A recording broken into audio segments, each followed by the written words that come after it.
What's up, everybody, and welcome to the Wardcast. Every Monday, we bring you the latest in video game news, talk about survival horror, machinima, and what's going on at the Ward. I'm one of your hosts, Shaun Clark, alongside Jazz Rich. Hi! And Cody Howard. Wow. So we're just going to jump right into our weeks and try to get to the news. It's post E3, so we got a lot of shit to talk about. So Jazz, how was your week? My week was good. I got a haircut, and then I played hockey, and that's pretty much all the cool things I did this week. Did you do them both at the same time?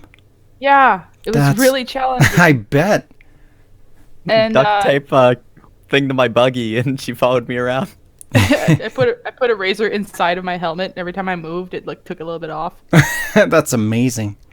Yeah, that's what they call efficient. It was double multitasking. Double multitasking? Double. That's like four.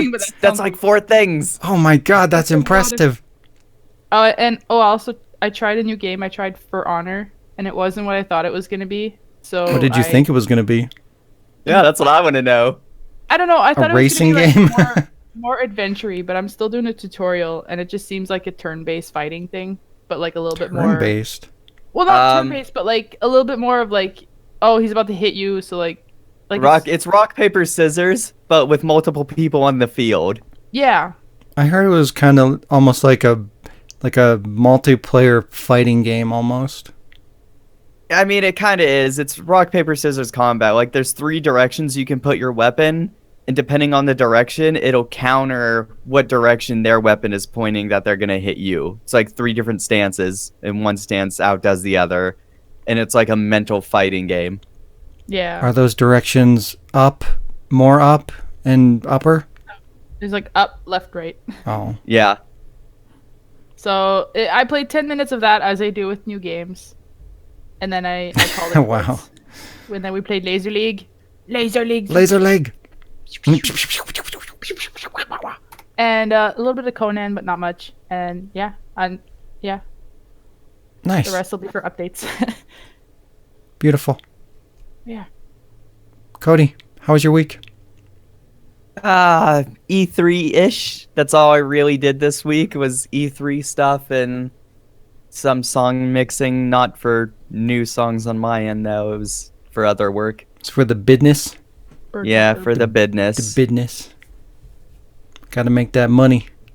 I mean, I don't know if we're talking about... I don't know if we moved the what we're playing this week section to the front. Oh, we did? Yeah. It's been the same for a long, long time. Wait, was that always at the front? I thought that was always at the end. No. It's been... I think the only time it wasn't at the very beginning was like maybe the first couple of episodes. God, I feel like it's always been at the end where we talk about what we played. It's been congested also with what have you watched, and give us a description of the movie. Oh, Jesus. Word. Yeah. We've been diving into movies like fucking crazy. Yeah, I don't play games anymore. Yeah, we just watch shit. It's fine. For all you lazy people that don't play video games, that is. Fucking, yeah. Well, I've been playing, I don't think I ever really mentioned it, but I played The Outer Wilds. That was like weeks ago, though. Why does that sound? I'm thinking of...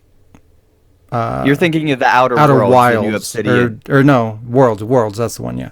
You're thinking of Worlds. It does get confusing. Outer Wilds is like a space game where you're stuck in a time loop, and it's fucking awesome. Think of Groundhog Day or Russian Doll, the Netflix show, but put that in a game about space travel. And so I refuse to say anymore kind of a game? Because it's very indie game. It's very exploration and mystery solving. But so is it kind of like a walking simulator kind of gameplay, or what? Like, how does it play? It plays like space. How do I say it? It plays like space. You get little like translation tools because you're trying to solve this mystery of this old ancient alien race. Well, you yourself are an alien race, and there's like a mini solar system you get to explore with a bunch of planets, and it's so good. It's so good. And I can't tell you what the twist is, even though everybody that, like, if you barely research it, it'll tell you. Oh, but wow. I feel like I shouldn't tell you. Just play the game for 22 minutes without dying, and you'll figure it out. 22 minutes. Without That's dying. super specific. and you'll- Twice as long as I play games. Wow. And I just played for like, probably about maybe 4 or 5 hours. I played SteamWorld Dig 2 and beat that. That was awesome. I love that game. Yeah, I've heard that's really good. I played and beat the new Borderlands 2 DLC, which is phenomenal, and they raised the level cap to 80. Jesus. And I played a game called Supermarket Shriek, which I think you would love. Sounds amazing. Okay, so the premise, it's really dumb, is on the Xbox controller, which I don't know. I didn't check to see if it was on PlayStation or not. It might be, but I don't know. So don't quote me on that. Quote me on that. There's you show up in like London, and it's your first time being there. You just show up, or Britain or whatever it is, because you get an achievement. It tells you where you're at. Because fuck if I would have known any other way. There's no dialogue except for screaming. Jesus. And just out of nowhere, a shopping cart runs into your character, and there's a goat in there, in your shopping cart. So with your left trigger, the goat screams, and with your right trigger, the guy screams.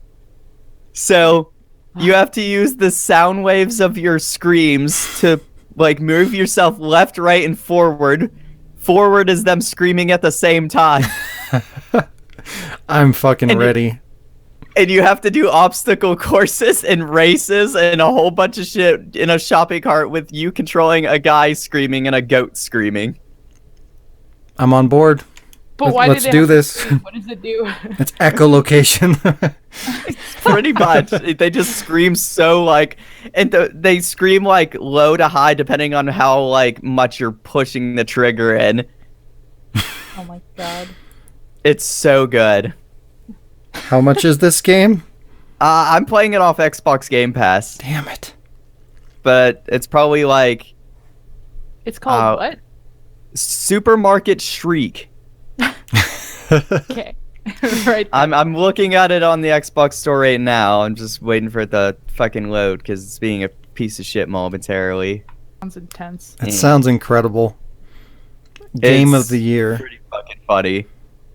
Like there's missions where you have to go in there and just wreck a bunch of shit. It is $17.99. Oof. Jeez. Yeah, it's a pretty steep price for. Shrieking. Yeah, but I got Xbox Games Pass, so I don't have to worry about that.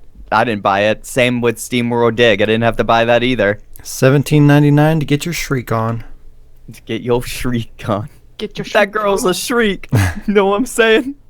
Yeah, I don't know if I can handle that price tag. I handle it because Game Pass. It doesn't count. And I think that's it. I told you about Void Bastards, so I don't really think I have to get into that. And that's all I really played this week, I think. I played a shit ton of Borderlands more than anything. Trying to get that level 80. I'm like 52 right now. Damn, you got a long road ahead. Oh, and I tried the new Fallout 76 game mode, Nuclear Winter. Ugh. Any good? It's really good, actually. So is that just like Battle Royale, or is that just part of it? It's just Battle Royale. It's its own game mode, but they Okay. give you rewards for the normal mode. So that's nice. And it's like it's a quicker, shorter Battle Royale. So you don't come in from a thing in the sky. You just kind of pick where you spawn, and you spawn there. And the waves of the nuclear blast are closing everybody in, and they took out all the junk in the game and replaced it with health packs, guns, and ammo. So that's good. And it's a tiny arena. It's not like super huge, but it's just like big enough to where the game will probably last 20 minutes or less. So it's like quick matches. Nice. I heard they added NPCs as well.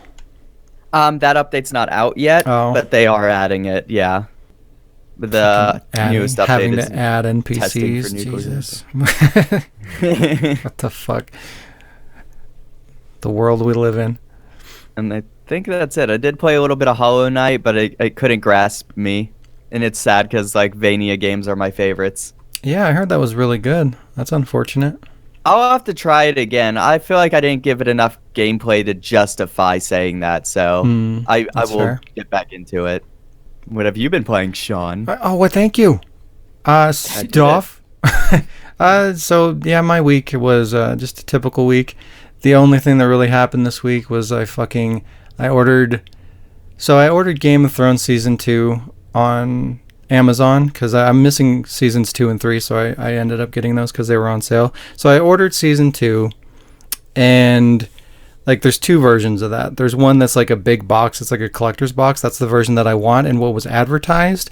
And then there's like a Blu-ray case, and it's like limited times like value pack or whatever. Like it's fucking garbage, but it costs the same essentially. So that's the one that they shipped me. They shipped me the one that I didn't want, so I fucking, I had to contact them and tell them, hey, you sent me the wrong one, whatever. Shit on them. And so they resent it, and they sent me the same fucking one again. So now I have 2 copies of that I have to send back to Amazon. And like now I guess I have to find another place to get it because they obviously don't know what the fuck they're doing. So I have to buy envelopes and ship those back to Amazon. And I also got South Park: The Stick of Truth, and from Amazon again, and they sent that to me, and it was damaged. So I have to fucking send that back too. Like, what the fuck is going on with Amazon? I don't ever get anything damaged from Amazon. It's weird because like on my end, normally everything works and nothing ever gets busted. Shipping's always fine, just with anything I ever order or get. And it seems like everybody else I know always has bad experiences. And I'm the only one who never has bad experiences with anything I ever get. Like, I usually don't have issues. Like, I buy a lot of shit off of Amazon. Like, almost any time I buy something, it's pretty much on Amazon. And I don't really have a whole lot of issues. This is probably the second time that I've had an issue with them. But it's like 3 in a row, like all together. And I'm like, wow, okay. I'm glad I'm paying for Amazon Prime for this. But yeah, the only other issue that I ever had was when I bought my Switch. Like, I bought a package that was supposed to come with a free memory card and it came with like an eShop, like $25 gift card or whatever. And like, it was a great deal. It was like I was getting like $60 worth of free shit or whatever. So that was nice. But they ended up fucking charging me for everything. And it's like, okay, well, the only reason I bought this was because I was getting this free shit. Like, why the fuck did you bill me for this? So I actually had to call them on the phone and argue with them for about 2 hours to get it resolved. And that was a fucking nightmare. Eventually, I got it all worked out, but that was a fucking pain in the ass. That sounds like a pain in the ass. Yeah, I was not pleased. And they didn't even give me anything for compensation for like wasting my time and charging me for the shit that they shouldn't have charged me for. So that was a bad experience. And then now this, so yeah, whatever. But anyways, so that was kind of my week. Other than that, I played some stuff. I watched some stuff. I played Conan, and I'm pretty much done with Conan because I fucking hate that game. It's the fucking volcano. It ruins my life. I can't fucking escape it. So, like, I had to go to the volcano to fucking do story shit and to get some armor and stuff. And, like, you're always dying in the volcano because it's so hot. Like, even if you put on the right armor, like, you gotta fucking eat ice and do all these things to keep your heat down. I've never been to the volcano in that game, ever. It's a pain in the ass. And, like, I ended up falling into some lava. Like, I tried to jump over like a couple of strands of lava, kind of like I was talking about before. And like I jumped over one, no problem, everything was good. And I tried to jump over the next one, and I died for like no fucking reason. Like, it was no different than the one that I just jumped over. There was no reason for it to kill me, but it killed me. And I tried to fucking get my body several times, and I couldn't fucking do it. I kept dying, and then my body disappeared, and I lost all my shit again. And I'm just like, okay, whatever. I've had enough. I've had my fill of Conan. I'm done. I've had enough. And like, I figure I platinumed the game and I did it all legit. Like, I didn't use the admin panel. I did that shit all on my own. It took forever. It was a pain in the ass. But for all intents and purposes, I beat that game and I beat it on the normal settings. So I'm satisfied with that. So now I can fucking cheat and do all the other shit if I ever want to go back to it. But like, I might actually go back to it to do like machinima stuff and just fuck around. But other than that, Conan is fucking dead to me. And another thing that bothers me about that is like it goes back to the whole like paid to win thing. You know, it's like, oh, you paid and you get this, like, you're kind of breaking the game when you pay to win, because the people that don't pay to win, you know, you're kind of robbing that experience. I've talked about this before. But anyways, so Conan. I've never had that experience. Conan fucking has the admin panel from the minute you start that game. You can just cheat your ass off.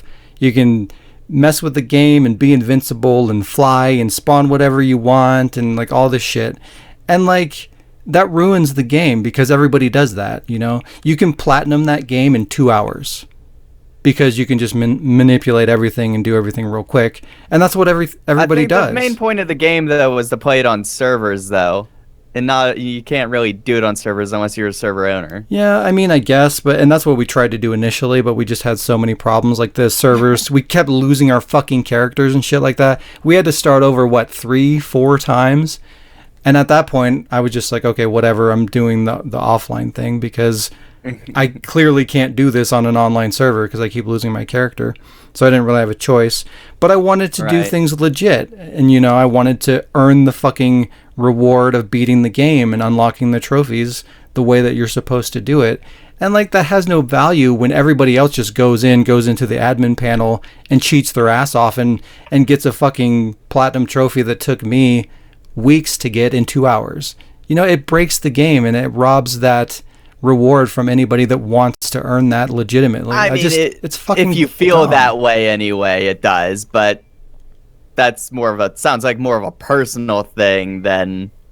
I mean, that should be anybody that wants to play it the way the game was intended. And if you're releasing a game... You don't have to feel that way if you're playing it how it was intended to be played. I guess. I don't see how you could think otherwise.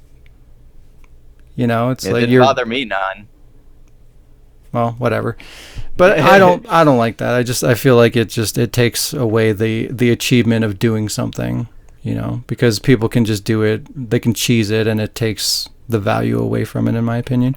But anyways, yeah, so Conan's done. I played a new game. I played Chip and Dale, the NES game.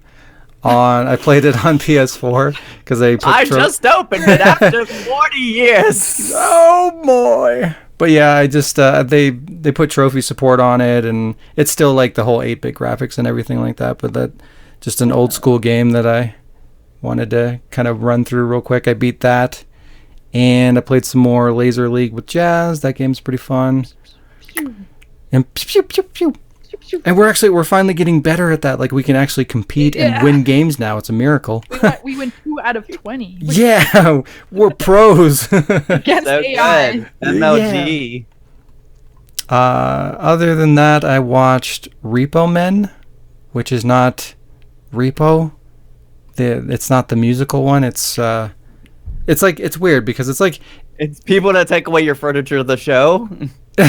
No, it's about these agents or whatever that have to like retrieve like organs, like synthetic organs from people who can't pay for them. Like, people, obviously synthetic organs would cost fucking hundreds of thousands of dollars if they were real.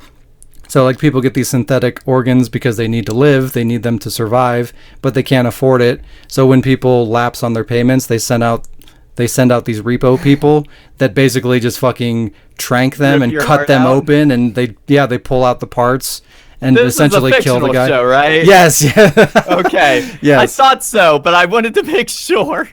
It's just like the musical. Yeah, exactly. I think it's based on the same whatever the original source material is, a play, a book, or whatever the fuck it was. It was a comic book. Oh, okay, yeah. So it's essentially that same story, but it's not a musical. It's more of a serious movie. And it was pretty good. I still think Repo, the musical version, was better. But, you know, it was worth watching. Repo's amazing. It's great. And it has Giles from Buffy on it. and the kid from Spy Kids. Oh The God, only what? musical that I really watched more than once has been The Devil's Carnival. I've never even heard of that. It's fucking fire. And yeah, so I also got HBO Go or whatever the fuck, their streaming service through Amazon, because I got the free trial for that so that I could watch Game of Thrones, and I didn't get a chance to cancel it, so they fucking billed me for it. So I'm just like watching HBO stuff exclusively so I can, you know, at least get what I'm paying for, take advantage of what I had to pay for. So that's why I watched Repo Men, but yeah, so I'll be watching some HBO stuff, I guess. That's the free trial thing. That's what they try to get you for. You know, they're hoping that you don't cancel it within that window so that you can get fucked. But yeah, that was my week. Yeah. So now it's time for some news.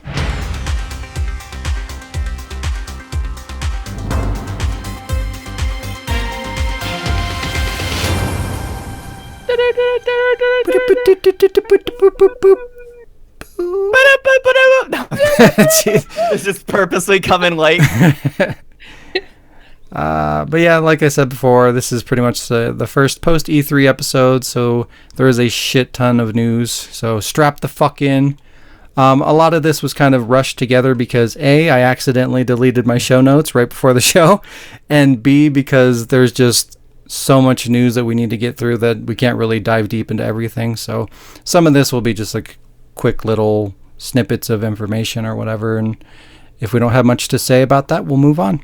But yeah, so since there's quite a bit to go over, I broke it down by publisher because each big publisher had their own E3 conference. So Except for Sony and Nintendo. Well, Nintendo was there kind of. Nintendo had theirs. Yeah, they had their typical their treehouse direct. thing. Yeah.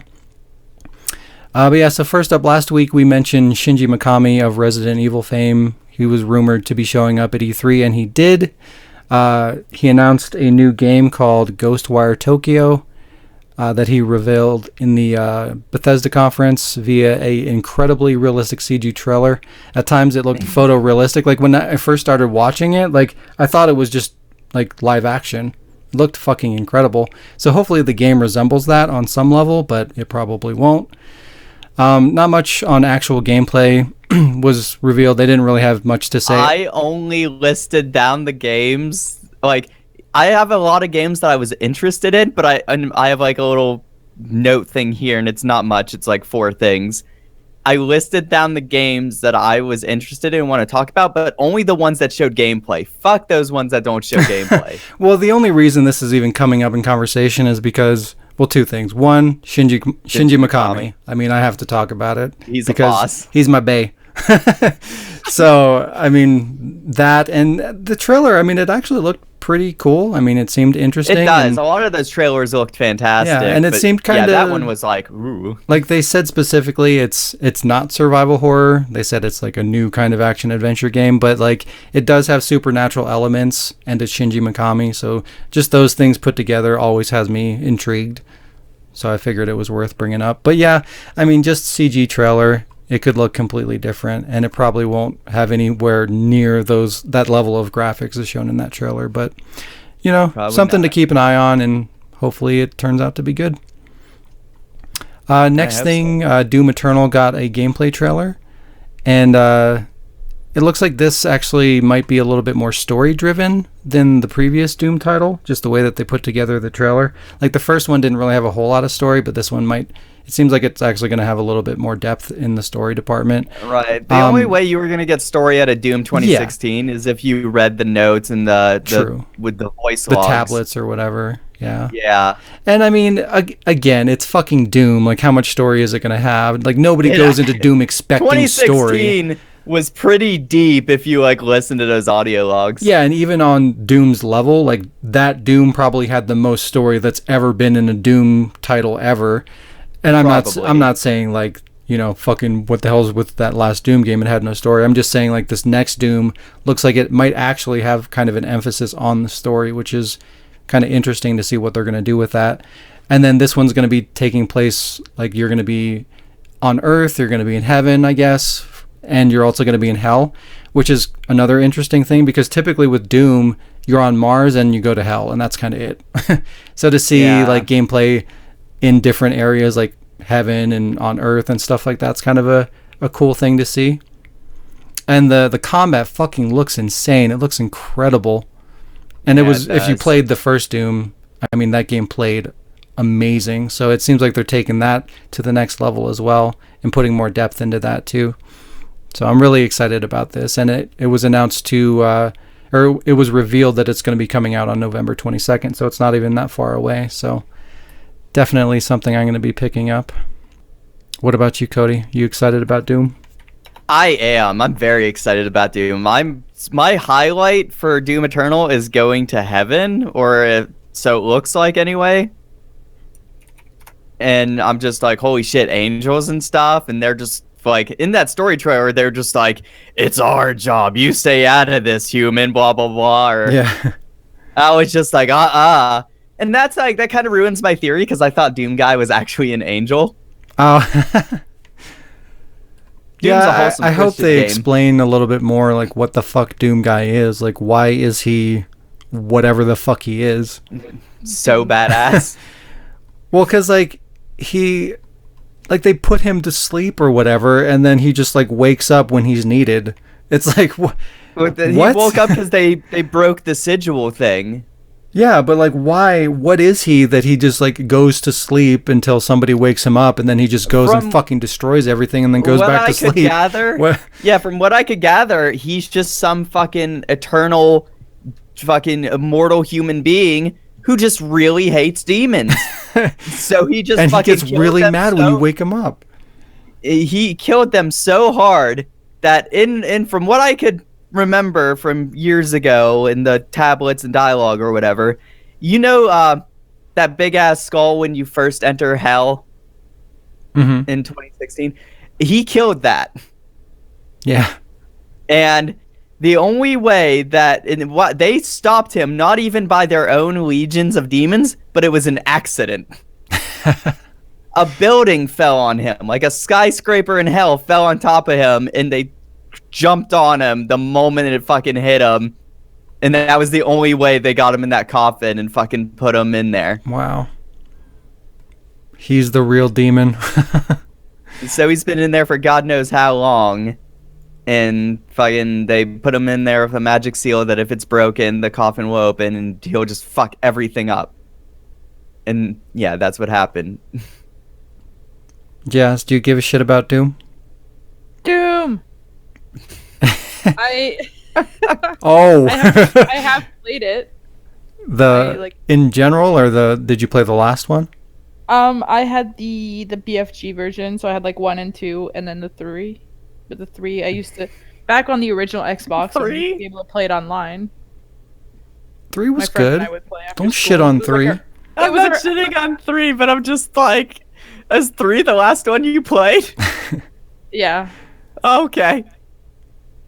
It was pretty cool. You gotta play 2016 Doom. It's fucking incredible. On a side note, 3 scared the shit out of me when it came out. 3 was great. A lot of people shit on 3 because the flashlight or whatever, but I thought that was really cool. It added... it made it a survival horror game almost. And I was in middle school, and my brother got it, and that scared the ever-living fuck out of me. I played like 10 minutes. I was like, I can't do this. It was great. It was spooky. But yeah, like I've always been kind of like neutral with Doom. Like I didn't not like it, and I enjoyed what I played, but I was never like a big fan of it until like 2016 was fucking incredible. But that was kind of a roller coaster for me too, because like playing the campaign, like I 100%ed that game, I believe, if not really close to it. So I started with the campaign and I replayed it on the hard mode and did all that shit and all the extra stuff. And like that was a great experience. I had a lot of fun. And then I started to try like the online, like the multiplayer and like the level builder and stuff, and like it kind of tainted the experience a little bit because like that was the last thing I did with the game, so like it kind of left a bad taste in my mouth, unfortunately. I liked it. It was okay. The level builder thing was kind of fun, but I mean, it's not something that I could really. I don't have time to invest in something like that. I wish I did, but like the multiplayer part of it, I thought was really disappointing. I thought that was bad, and since that was the last thing I played, it kind of just soured it a little bit. But as far as the story goes, it was really good. Like, I didn't mind it when it first came out because they had like a good progression system and blah blah blah. But then they revamped it and like did a weird thing where they completely fucked it up for me, and I didn't like it too much since then. Yeah, it's sad too because like Quake and Doom or not Doom, but yeah, Quake was like an iconic kind of multiplayer shooter, and being the same team and the same developer that made that, you kind of expect like I think it was actually developed by a team that made Call of Duty. Oh, the multiplayer for Doom? Yeah, the multiplayer. Yeah. Oh, there you go. There's your reason. I was about to say, yeah, I'm pretty sure Doom's multiplayer was the Call of Duty devs.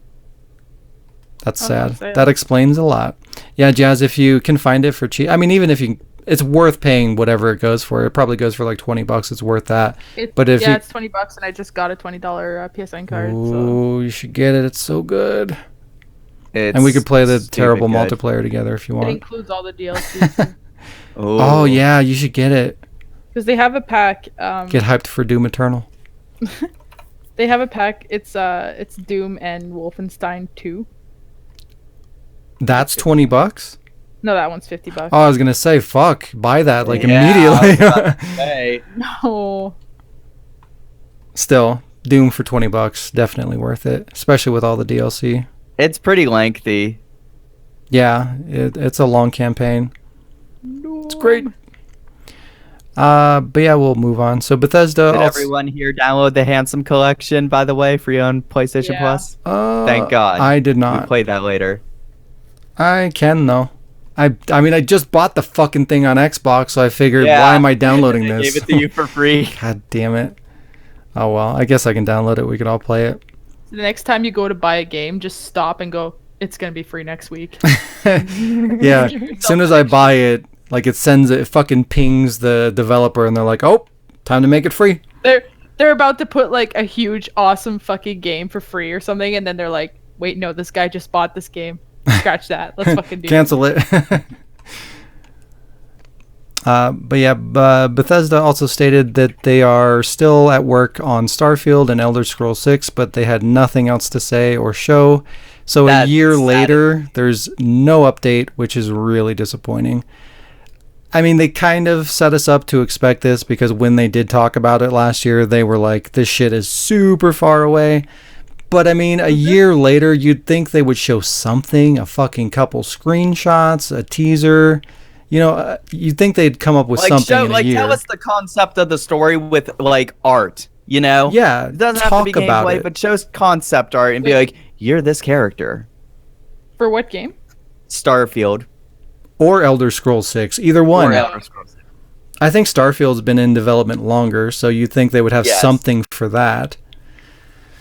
Oh, well. Maybe next year, if there's an E3. They already confirmed there was. Oh, did they? Okay. Mm-hmm. I wonder how much longer it's going to last. In my opinion, this E3 was garbage, but whatever. Yeah, I don't want to say it was garbage. I still enjoyed it like I enjoyed every year, but I was disappointed by the lack of how many games were announced that didn't have gameplay. Yeah, there was a lot of stuff that was just cinematic trailers, which is dumb. I thought we were past this. Yeah, I thought we've evolved.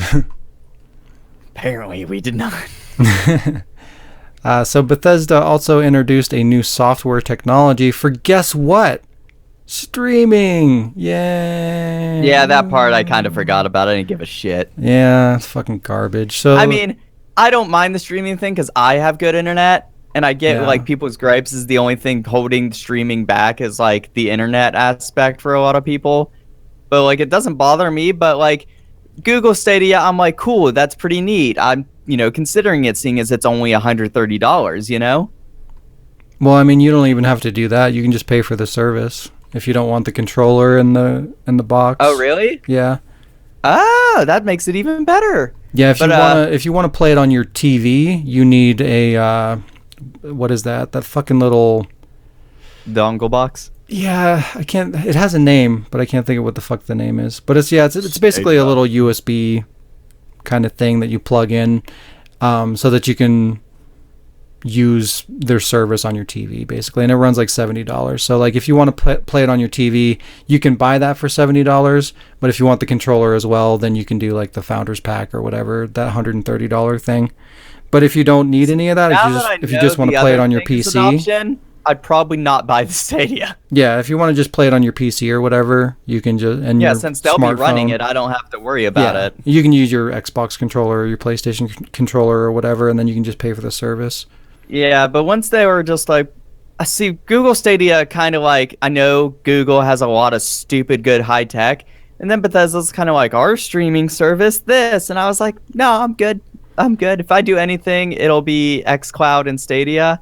Well, Can I talk about xCloud? I don't even think this is a service. So basically, they're using new technology. So the technology is called Orion, and it's being developed by id, and it's said to like it's implemented at the game engine level. So it's a developer tool that they build into the game that will allow games to stream with much lower latency, and it's intended to help players stream games at max settings regardless of what kind of a connection, like whatever bandwidth they have, or if they're far away from a data center and has to stream further away or whatever. They're building this technology into their games so that it's more functional on lower settings, basically.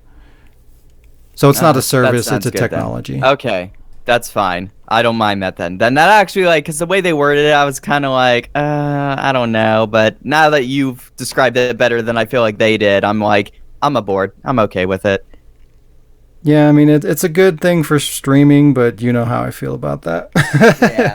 Yeah, I so know. if you like streaming, this is good for you, I guess, but it's not for me.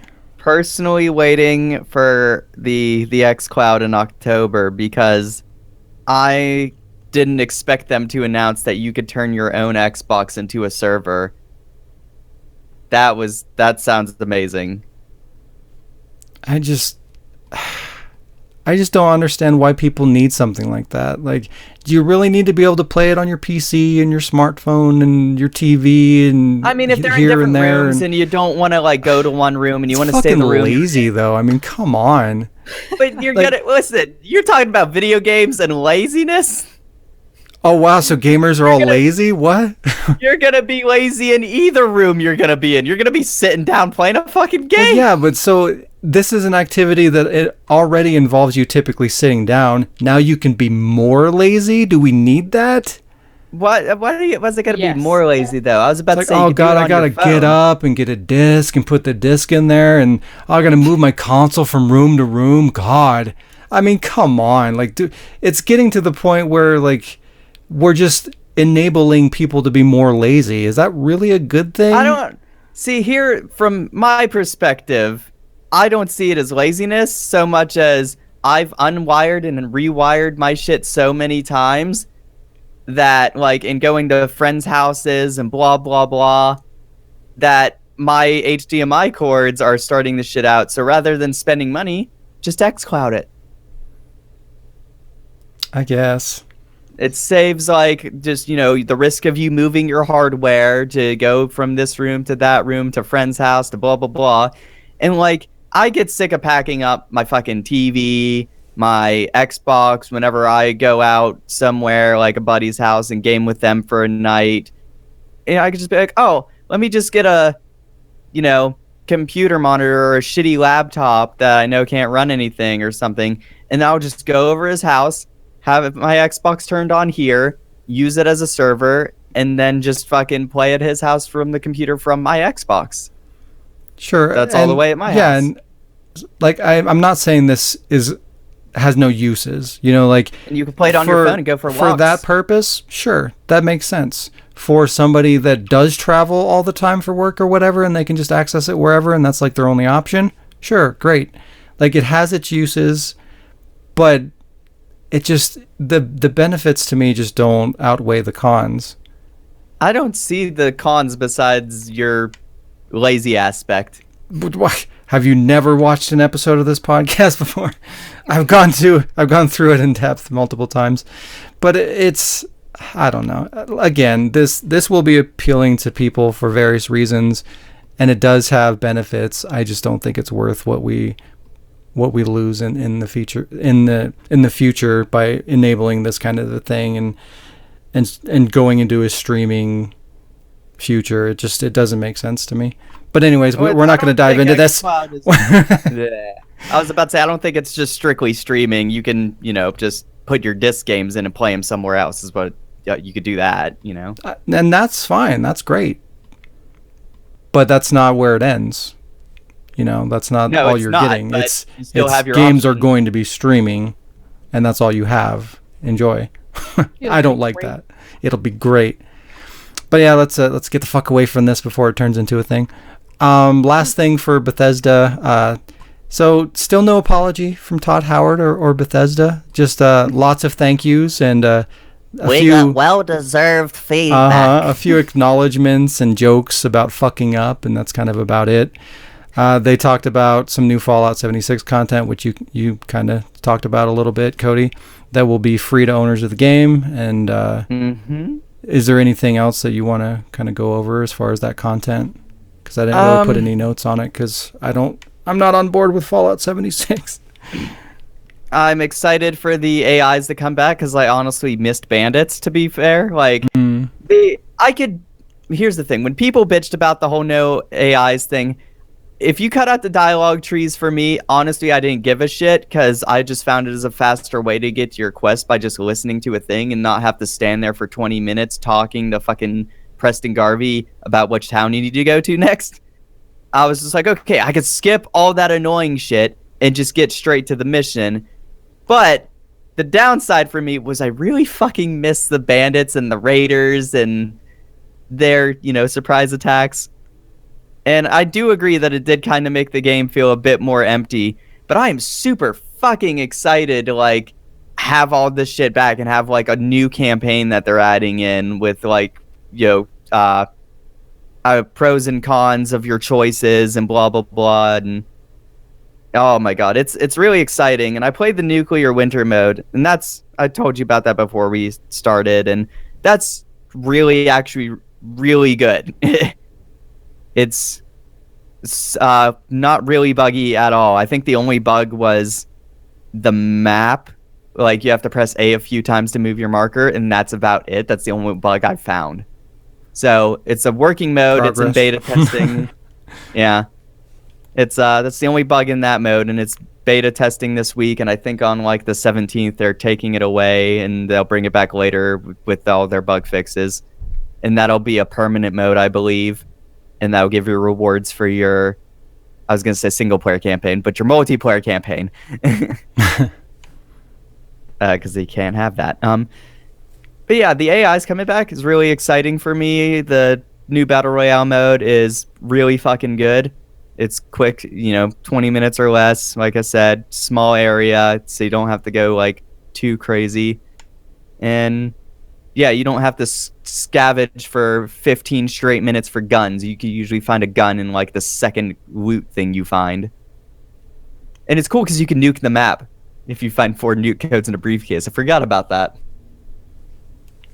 Yeah, it's good that they're at least trying to fix things and stuff. To me, I'm not, they can't make it right for somebody like me because it's just I don't like fucking that whole concept of, hey, let's release it broken and fix it later. And this was the poster child of that. And it's I don't care if you turned it into the best game that was ever made in all of video gaming. It's you still released a broken pile of shit and you guys were assholes about it. There's no making that right unless you fucking acknowledge it and you apologize and you take steps. They should have got rid of the microtransactions or severely discounted them, drop them down 75% as the norm, because right. We talked about the whole fucking $20 for a Santa suit and all this shit. Yeah, that shit's dumb. You should they've been giving away free stuff in that store though, so yeah, they've been taking some steps in the right direction. It's still not majorly discounted, but They've been giving away free stuff. Yeah, I just feel like you should have acknowledged all of the problems, publicly apologized to the people that you fucking screwed over, put in those discounts, made all the DLC free, and fixed all the problems, and then committed to, hey, Starfield or Elder Scrolls or whatever the next game is going to be, this is not going to fucking happen again, and then follow through on that. Like, those are the steps, to me, needed to be done to turn this around, and they didn't do any of that shit. So it's like, fuck that game, you know, and almost fuck that company. Like, I really like some of the games that they put out, and I'm excited for some of the games that they're working on now, but like, my perspective on Bethesda is fucking completely different than it was pre-Fallout 76, and that sucks, because I used to hold them in high regard, and they were one of my favorite developers, and now they're just a bunch of fucking assholes.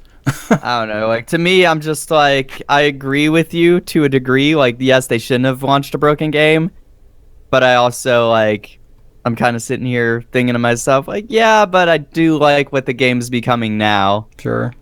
Like, I don't like putting money down and then having to wait a year before the game is how it should be at launch. I don't like that one bit.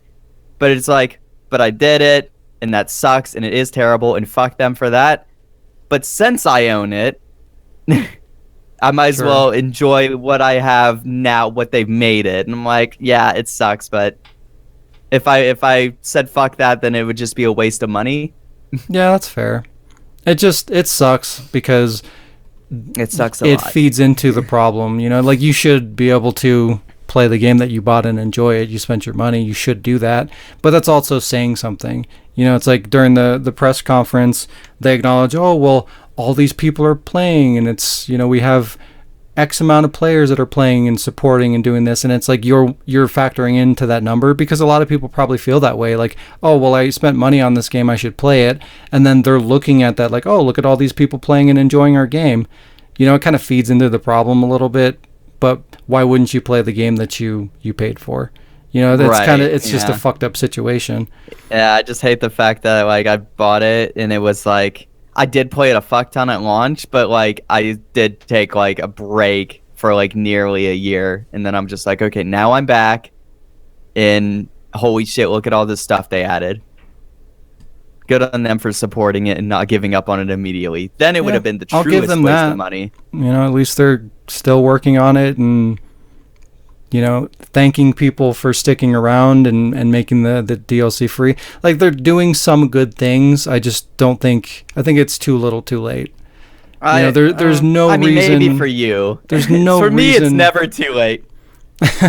There's no, like, we talked about this last podcast, that, you know, it just, this could have been so easily avoided, especially after Todd Howard's, you know, comment about, oh, we knew this, we knew this was going to be a shit show. They just delayed it for a year. It's like, you knew this was going to be a problem.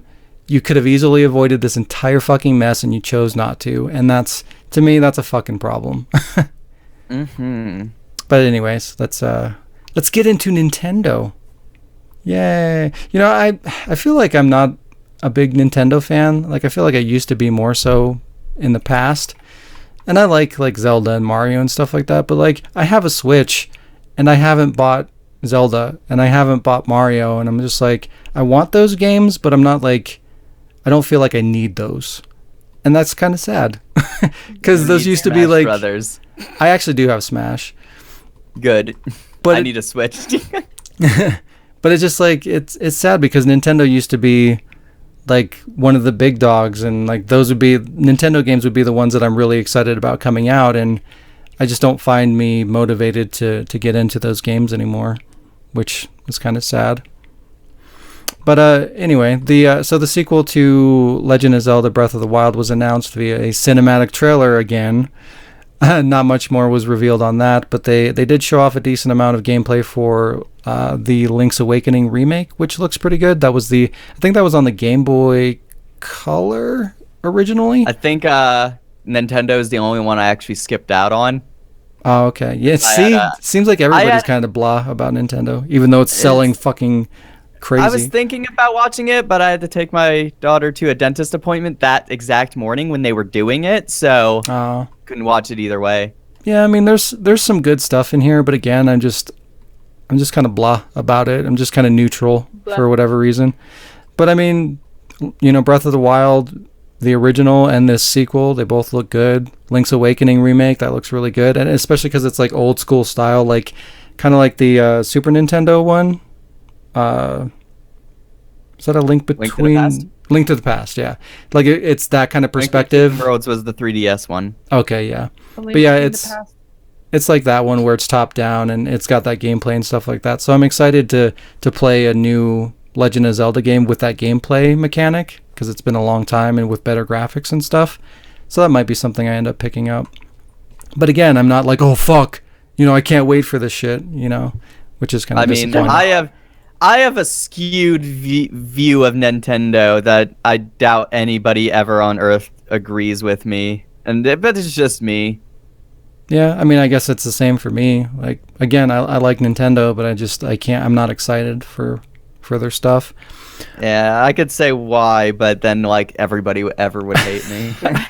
Wow, go for it.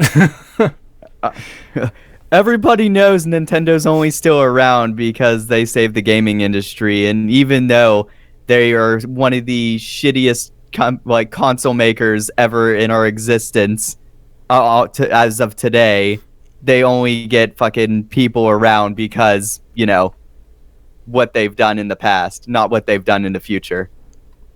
Well, plus you have to consider too that a lot of the market is kids, and it's a very kid-friendly system. Nintendo's always been kid-friendly for the most part. Not taking consideration into that. I'm just like, they've fucked up quite a few times, and I feel like if Sony or Microsoft fucks up, they get hit super hard with it. But if Nintendo fucks up, they give them a pat in the back and they go, well, it's Nintendo, you understand, they save gaming. Like, no, fuck that. Yeah, they fuck up, they should get it as hard as anybody else, but everybody gives them a free fucking pass because it's Nintendo, and that's annoying as shit. Nintendo is mentally challenged, and everyone's like, oh, you didn't wow, okay, it's so true. Because like you look at like the whole internet thing, like the Switch internet, like that was a shit show. But everybody was like, "Oh, it's okay, Nintendo. You tried." They'll be like, "Foreign kid." Wow. People will be like, "The Xbox isn't as powerful as the PlayStation. They own a Nintendo Switch. Like, why aren't you bitching about that? That's not as powerful as neither of them. Not even close. But it's Nintendo. Yeah. So they'll disregard that statement." Yeah, it's very strange. It's just like everybody knows, it's like Microsoft versus Sony, and then Nintendo's off doing their own thing, and it doesn't really matter what that is. It's Nintendo. It's fine. it's very strange. Like, I'm not shitting on Nintendo. Like, I like Nintendo personally. Yeah, me but too. I feel like they don't. They have a invisible special pass that pisses me off. Yeah, they definitely do. It's very strange. But they also announced, or not announced, but they revealed Luigi Mansion, more 3. Gameplay on that. Yeah, 3. They showed off the co-op. They have couch co-op and then multiplayer with up to 8 players. Again, I'm just kind of meh. I've actually never played any of the Luigi's Mansion games, which is weird.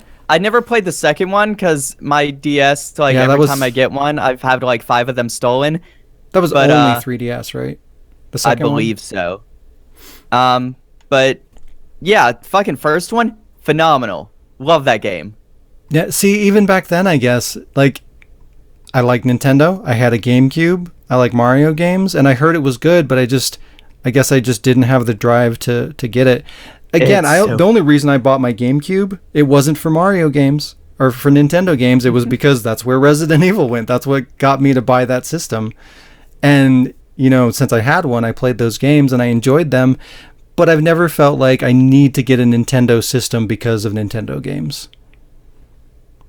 I think the only reason I'd buy a Switch is Mario Kart and Smash Brothers, and maybe Breath of the Wild. Yeah. But I've been saying that since it launched. Yeah, it's weird. Still don't have one. I like you, Nintendo. You're not my bestie. Yeah. They also announced No More Heroes 3. Again, Never played any of cinematic them. trailer. And it's funny, too. I've never played any of them either, but I have 2 of them. God damn it. I But have one too. But like they look cool. I've heard they're good, and I'm sure when I do get around to playing them, I'll enjoy them. So I'm kind of excited about this. But again, it falls in with all the other games. It's like I want to play it, but there's no drive to like run out and get it. So I'm not super excited about it. Witcher 3 is getting a port to the Switch, which is really cool to have a portable version of that. But the graphics took a sizable dip in quality. I didn't Unfortunately, see it. Yeah, I did not see it yet, but I bet. it looks pretty rough. Remember that Doom looked like a potato? Yeah. Imagine The Witcher 3. I can only It's imagine bad. how Witcher looked. But I mean, it's cool. You know, it's the only way that you can get it on a handheld system. So there's that. But Oh yeah, and Skyrim. I want Skyrim for Switch. I feel like that's a game that you really want to experience it. You know, looking the way that it should. You know, and just if it looks like that visually, I'm concerned about how it's going to function just I'm mechanically. googling images right now. I want to see. Because that game is huge, and it had a lot of bugs, you know, when it was running at its full potential. So if you're scaling it down even further, like, what kind of issues is that going to create? But it's still cool. Oh my god, that looks so bad. It's still cool to see it on a portable system, though, so it's fine. Didn't we go over this similar talk when they were releasing that Ark Survival Evolved was gonna go to the Switch? Oh, really? I didn't even know that.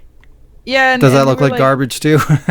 Well, I bet mean, it does. It's a game that like, it's such a big game, and if you And got it's a your pretty graphics game. all the way up, there's no way that it would not bug out. Yeah. On Yeah, a I was about to say graphics all the way up on Ark on a Switch would fucking like brick your Switch probably. It'd be the Well, same reverse. thing It with The would look like Witcher. Revelations. I'm just gonna post a picture in our little chat thing right here because It's bad. It's real bad. Carol, what did they do to you? Geralt, what happened? Nintendo fucked you up more than any monster could. Ouch. It can't hurt you anymore. But I mean, if you're playing it on in handheld mode, it'll look better, you know, because you got a smaller screen, so you won't notice that as much. Oh god, and that's PC on low. Shit. Ouch.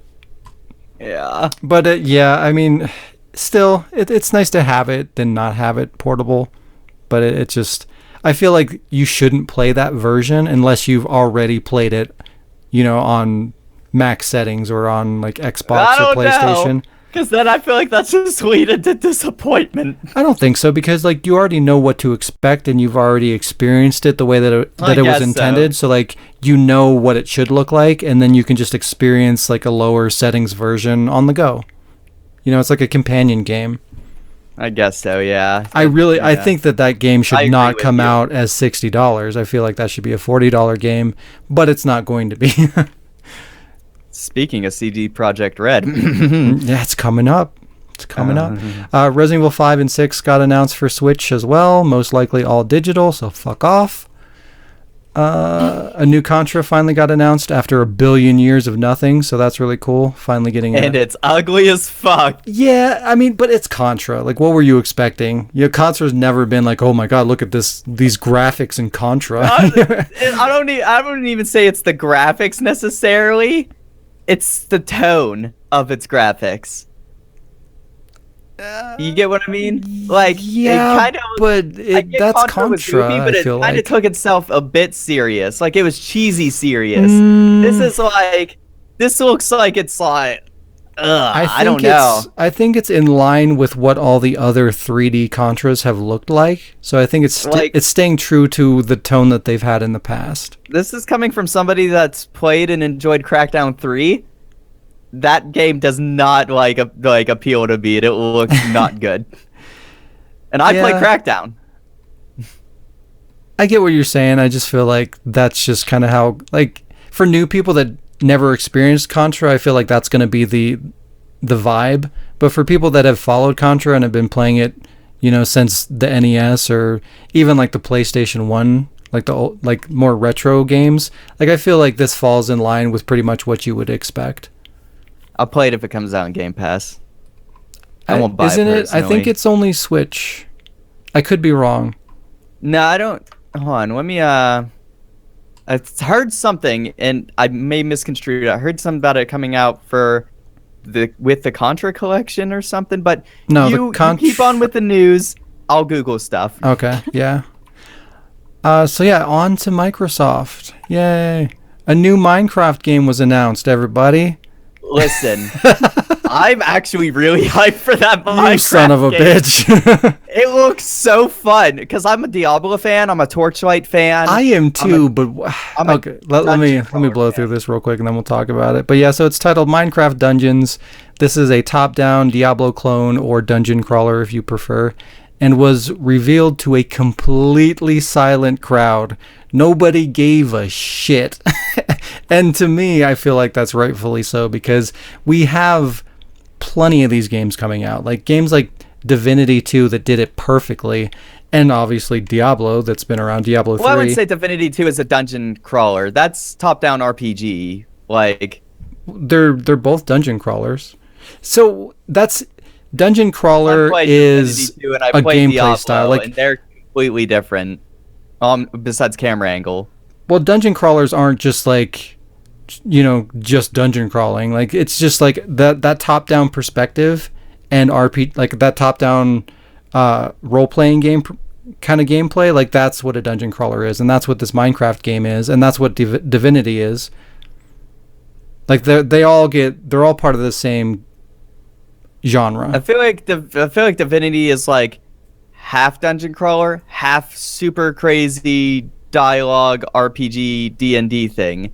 I don't feel like Diablo, Torchlight in this, so far from what I've seen, this Minecraft Dungeons are anywhere close to that. So I feel like Divinity is in its own thing. Well, Baldur's Gate is the exact same thing, and that's a dungeon crawler. Like Baldur's Gate, Dark Alliance, like all the Baldur's I've never Gate played games. Baldur's Gate. Like those are exactly what Divinity is, and it's a dungeon crawler. Oh, well, I didn't know that because I've never played Baldur's Gate.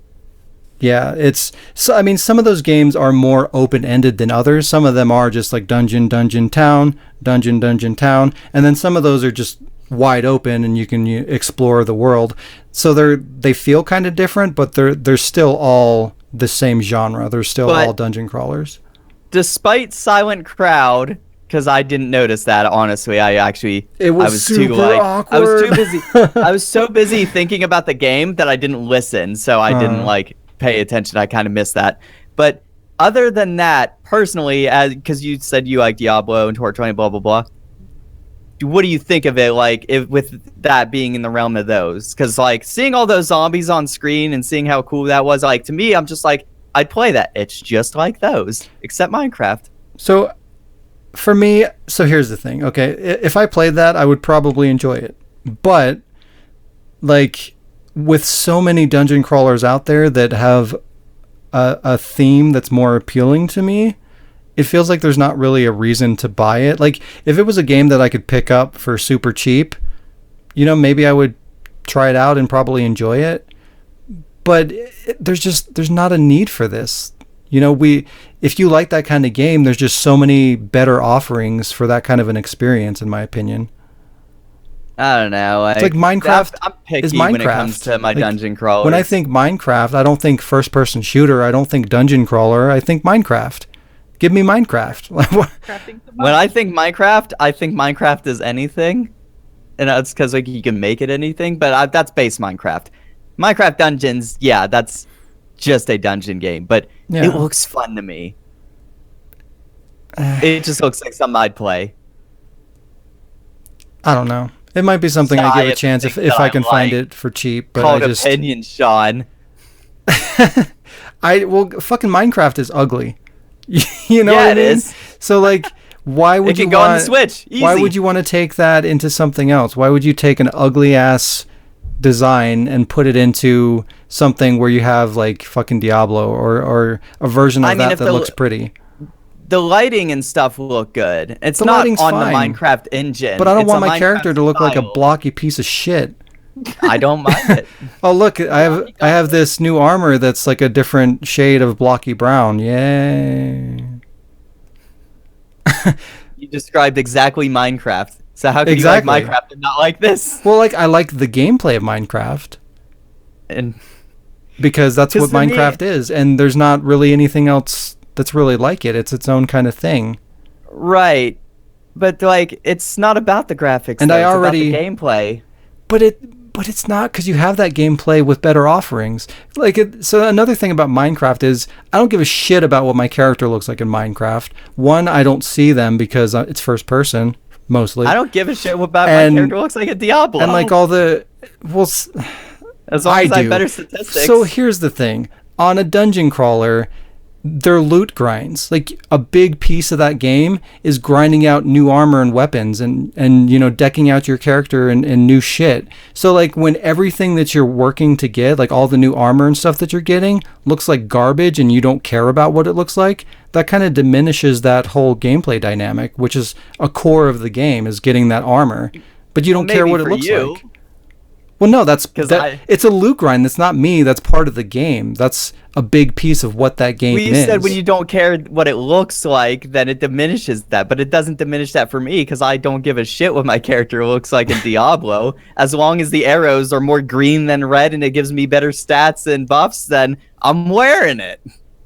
Well, a large audience does care. Like you have like Jazz, who doesn't fucking want to wear anything good. She just cares about how it I looks. knew you No, were it's gonna fine. It's fine. But that's still all opinion based and not gameplay mechanics based. So it really doesn't matter. But If you don't to- like it, you to don't like a lot it. of people, though, on a game that's so focused on getting new armor, that should be important. Right. I agree. But we don't know if it has how much limited armor is actually in the game yet, so we can't complain. Well, what I'm saying is, all of it looks like shit. So who cares? Like care. you're never gonna get a new armor and be like, oh shit, It's not about look the at me, graphics, it's I'm about the fucking mechanics. awesome. Like you want to look cool and feel powerful. You can't tell me that's not a part of role playing. It's a part of role playing, but What is I a dungeon crawler? don't It's a roleplay- role-playing game. I don't role play in dungeon crawlers. I beat shit up and get loot. Okay, so you don't like to That's the role point play, of the dungeon crawler. a dungeon crawler is a role playing game. Role playing is in the name. Armor is part of your character. The way that you look is part of role playing. It's important. But I don't role play it. Oh my god, it's a role playing game. You should be able to role play. The way that you look factors into that. I mean, that's just. And once again, that's all opinion based. Oh my god. Anyways. Opinions are different than fact. Remember that with your arguments. I like that I was like staying quiet because I was like, I like how I look, and Shaun still managed to fucking throw me under the bus. Look at Jazz over here, walk around with cloth pants as long as she can dye them red. But like I do that too. Like I want to wear the shit that looks cool, but I was about to sometimes say, I'll wear.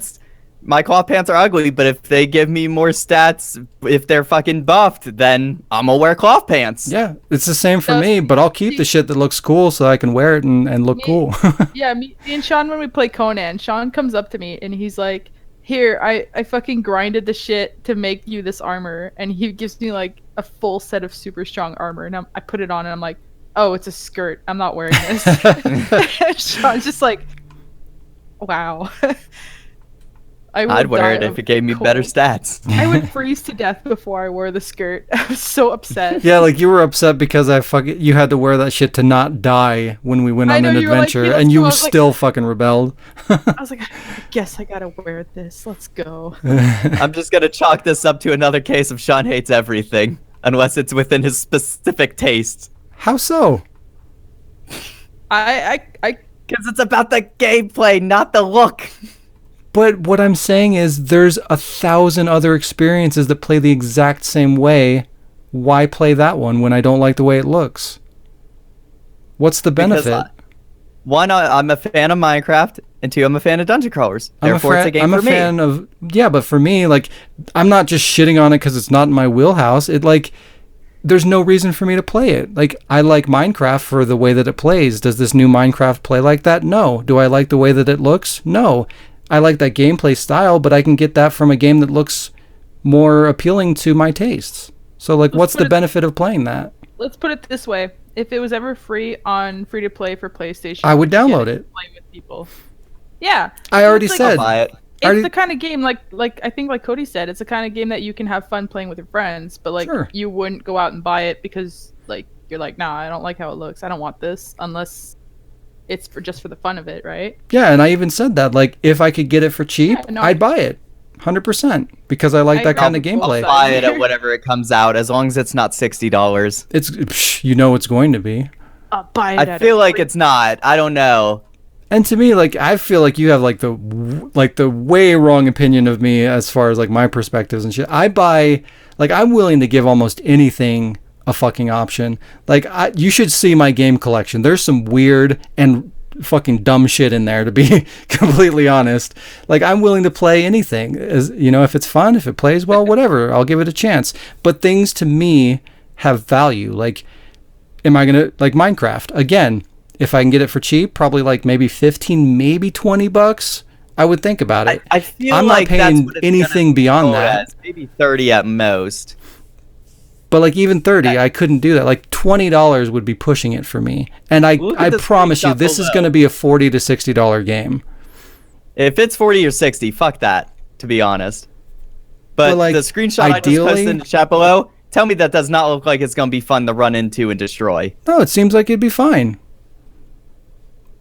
But there's better offerings, you know. Like, if I can get this, ideally, if I could get this game for $5, I'd be in, and it wouldn't even be a question. Like, I'd just mess around. I mean, with $5 does seems a bit low for how many people probably worked on this, but I like the support. You know, to me, it feels like an indie game anyway. Like, Minecraft was an indie game. Was.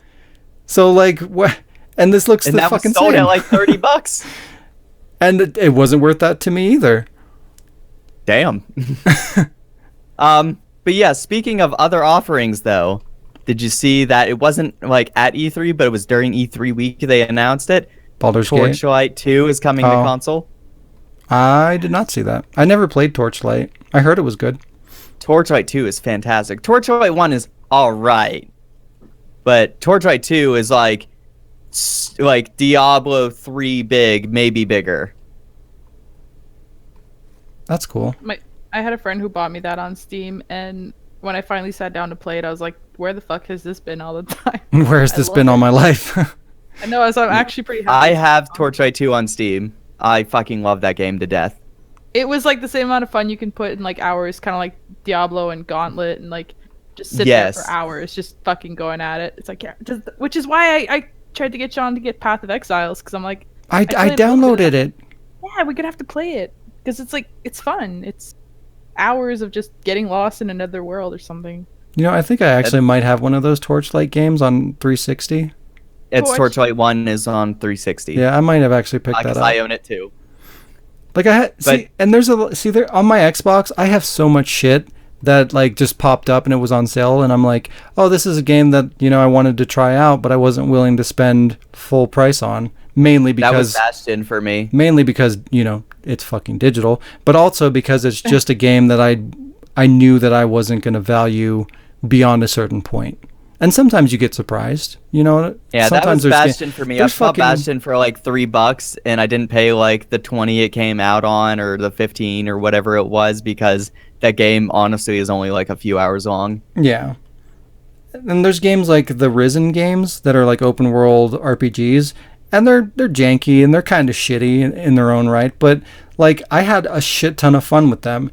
And those were games that I was like, oh, well, I'm not going to buy these because, you know, it looks like shit, and I don't think I'm not going to enjoy it that much. So I waited to get it for like $10 or whatever used.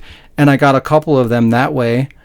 And I really got into them to the point where when the third one came out, I actually bought that day one when it came out, and I paid full price. So like I've never played any Risen game. There's times where like, you know, you can find a game that you really like doing something like that, and you miss out on things by having that perspective sometimes. But like there's just so many games out there, and a lot of them are similar. Like you can't play everything. You can try. You can try. You can just buy it all and wait. Oh, wait. I forgot about that. This is coming out on Game Pass. I don't have to worry about buying this Microsoft game. There you go. Boom. Yeah. It's a win-win for me no matter what. Yep. See, you already have it. I just got to wait for it to come out next year. I fucking hate that it's coming out next year. It looks like it could be done now, but I don't know. Let's run away from Minecraft and dungeon crawlers. It's dangerous. Oh, Oh wait, that's not part of the Microsoft conference. I can't mention that yet. Oh. We didn't talk about Ubisoft yet, did we? Nope. Or Square. Okay. Well, I'll cross Minecraft Dungeons now off my list of shit that I would like to talk about because we just talked about it. Cyberpunk 2077. Yep, it's coming up. It's coming up. They didn't. I don't. Did they? They didn't show new gameplay, did they? No, so they had a pretty sizable cinematic trailer, but yeah, they didn't show any gameplay. They said it was whatsoever. all engine footage on the tag at the bottom, though. Yeah, everything that they've shown is in game technically, So thank in God. engine. So I 'Cause mean, that it's all game going to looks look like that beautiful. gameplay or not. Last year's gameplay was phenomenal. I was hoping to see more this year, but sadly, Actually, I was kind of glad to see more cinematic stuff because like they showed a good amount, so we know what to expect gameplay wise. I think it was like an hour and 10 minutes or something, wasn't it? It was Like a the lot. gameplay Like I last don't year? need to see any more. I just want to play it. Like I'd rather see a little bit more of the story and then like they gave us that. For me, honestly, I'm good now. Like I've seen some story, I've seen some gameplay. I just want to play it. need Like it don't fucking in show my me life. anymore. But yeah, so they also revealed that Keanu Reeves is in the game as a character. Yay. I thought I'd freak out about something more than that, but surprisingly, that was my biggest oh shit moment. It's cool. I mean, he's super relevant right now. I like Keanu Reeves, so I think it's cool that he's going to be in there. Yeah, that man is a That was treasure to earth. another very, very awkward thing. So first off, I think I people, did feel the awkward in that actually I when he think- came out on stage. Well, even before that, like I feel like people didn't recognize his in-game model. I did when I saw it, but I feel like most people I didn't did. because when they showed him and then they panned out to the crowd, nothing. It was just silent. And then like the thing opened and Keanu came out and everybody lost their fucking minds. So I feel like they didn't really recognize him or they were confused or something. That was kind of weird. I don't know. Maybe they're idiots. I fucking recognized him immediately, and I screamed at the top of my lungs because I was in Discord with like my buddy Terry and Steve, and they just heard me go, probably peeking my mic. Oh shit! Is that fucking Keanu Reeves? What the fuck? Hopefully he does some John Wick shit in there. He probably won't though. I seen an article earlier. It said that Keanu Reeves has the second biggest amount of dialogue in that game. Damn. Wow. That's He's way playing more a than I character from expected. the board game. Oh shit, that's cool. He's, Good, at least I they're can't doing this remember- right, because I figured he'd be in there for like a side mission or something, or like one part of the campaign and then gone. With the Cyberpunk 2020 board game has a character. I'm trying to remember. It's Johnny something. He's a rock and roll star character that you can play as one of the characters in the board game, and that's Keanu. That's who he is. He's that character from the board game. And I was like, oh shit. That's cool. I'm trying to look up his name while we talk about this, though. Johnny Silverhand, the famous and idyllic rock boy singer with the guitarist and silver chrome cyberlimb arm. I mean, just because he's a big character in the board game, though, doesn't necessarily mean they're going to utilize him. Well, I mean, as the article said earlier, that he has the second. Was that biggest confirmed, amount. though? Like, where did that come from? I didn't read it all the way, but I just kind of like skimmed, and I was like, oh, okay, cool. So I'll have to go back and see how good that is. Yeah, I hope that's true. That would be cool. And I'm just like, oh shit. But unfortunately, when Keanu took the stage at the conference, it was kind of awkward. Yeah, he tried to it hype up was. the game, but all we really got from that is the fact that Keanu Reeves clearly doesn't play or video- understand the medium of video games. Yeah. And also the E3 crowd was totally fucking into him. That was You're fucking breathtaking. weird. Yeah. That guy got a free copy of the game. Oh wow. And they gave him, I guess, they sent them an email with like a pre-release, like pre-order code thing. That's I guess the cool. dude gave it away. Damn. He donated it. Wow. So he got the first copy of Cyberpunk ever digitally, gave it away. What a probably, bitch. and he gave it away. What a nice dude. But yeah, like people were fucking screaming and shit to the point where like he couldn't even fucking talk for a minute. It was the whole thing was just really awkward. I mean, he might not understand the medium, but at least he's just like, at least he clarified. He's like, I'm here because I like good stories. Yeah, he was Besides cool about Matrix it. 3. Like, I mean, it's not his fault that he's not into games. You know, CD Projekt Red reached out to him and got him on board, and they wanted him to get on stage, and that's what we got. You know, it's not his fault. It's just, I wish the companies wouldn't try to force that kind of thing, because this is the kind of shit that we get, and it's just really awkward for everybody. I'm sure he felt fucking awkward. We got to see how awkward it was. It was just, why do that? Who is that benefiting? Nobody. I mean, the people that like Keanu Reeves that'll buy it just for him. Yeah, like me. I mean, people obviously appreciated him coming out on stage and speaking, amazing. But I just, like, if you're not going to be able to do it in a way that's meaningful, you know, why do it? But yeah, so we also got a release date, which is April 16th, 2020, which is a lot sooner than I was expecting, and it's a week before my birthday. Yay. Nice. It's my birthday present. Crossing Cyberpunk off my list now. It looks fantastic, and it's going to be a must-buy. I'm calling it This now. is my most anticipated game for next year, for sure. I can't Mine is fucking Minecraft wait. Dungeons. You son of a bitch. I'm just kidding. It's obviously Contra. Yeah, clearly.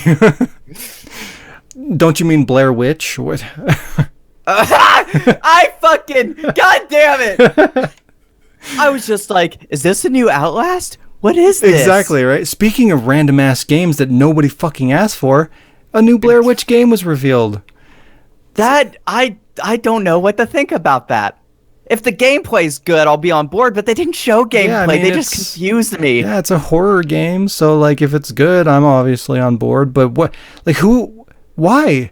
What? Nobody asked for this. This isn't relevant to anything, and nobody wants this, so where the fuck did it come from?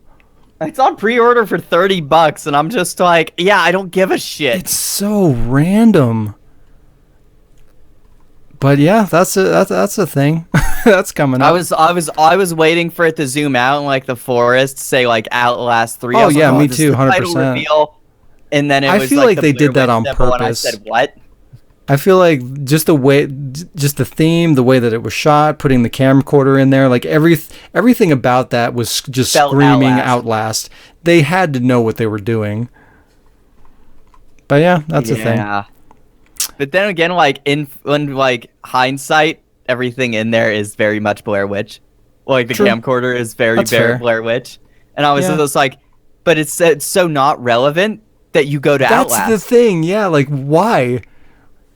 Why? I mean, they even did a remake a few years back. Like, why not do it then? Why now? It's so weird. Good. I heard it was terrible, but I want to see it. Well, I didn't like the first one because I found it really boring and like uneventful. But then the remake, I was watching it in the dark. It freaked me out. Yeah, same for me. Yeah, younger for sure. But I was watching it with like headphones in the dark in my room, and Beth walked by, and I like screamed because she scared the shit out of me. So like it's. I think like I don't know, it was pretty good. It was very jumpy. That's cool. Yeah, I want to watch it at some point. But I feel like I watched an ending explained video on YouTube, and the dude describes the entire plot of every movie in his video. So I just do that instead of watching a movie because it's way easier. Wow. You need to watch the movie with like the descriptive audio made by Chills, the guy on YouTube. Burger King. Number 10. Yeah, he needs to be like the descriptive audio, like. Oh my god. Sell more copies. I'll have to tell you something if you remind me about him after podcast. I'll remind myself in chat. Remind Make yourself a note of Chills in chat. So Battletoads was revealed as well, the remake, and it looked like total shit. Total shit. God, they made the fucking Toads I honestly look don't dumb. feel like they could do it in a 3D game, so like... Well, no, I expected it to be 2D. This is the best it's going to be. The problem is the redesign of the Toads is just not good, and the art style just isn't very appealing. Like, it doesn't look good, and the redesign is just not good. I feel like it's too different, and not in a good way. It's too different from the only two games that ever released, which is Battletoads on the NES and Battletoads in the arcades about the same year. There's like 4. Because there's like... Is there really? Yeah, they did a crossover with Double Dragon. They did a crossover with the Turtles. Is that really its own game, though? Yeah, it is. Like, I It's mean, its own like story. in a Battletoads franchise, or is it just like a spin-off its own thing where we don't count it? Well, I mean, it's a spin-off, but it's a separate game with its own story, so it's still a Battletoads game. And then like they even like I don't count the spin-off crossover game. They even put the Battletoads in fucking Killer Instinct, and that looked fine. Put one Battletoad, or and that was whatever. amazing. Yeah, like so they did that right. Like there's a right way to do it. I just feel like this is not it. I feel like they missed the mark. I'm like rewatching the trailer right now to refresh myself because it came and went so quick, and they didn't talk about it. Yeah. And I was just kind of like, hyped about this because I've always liked Battletoads, and I was expecting not this. Yeah, I don't see why you would. I mean, maybe the art style, because it's kind of like that newer art style you'd see on like Cartoon Network, but yeah, I don't really like it's that. still like I can tell who's who, so I'm not like they didn't absolutely destroy them, but I'll play it. Then again, it's gonna probably it's gonna be on Games Pass, so yeah, so I'm gonna play it. Might as well play it. Yeah, for me though. Oh I don't know. no, they ruined Turbo Tunnel. It's no. Yeah, it doesn't look good to me. Turbo Tunnel's all like in front of you perspective now instead of to the side to destroy you. It looks like it's gonna be even harder now because of that fucking perspective.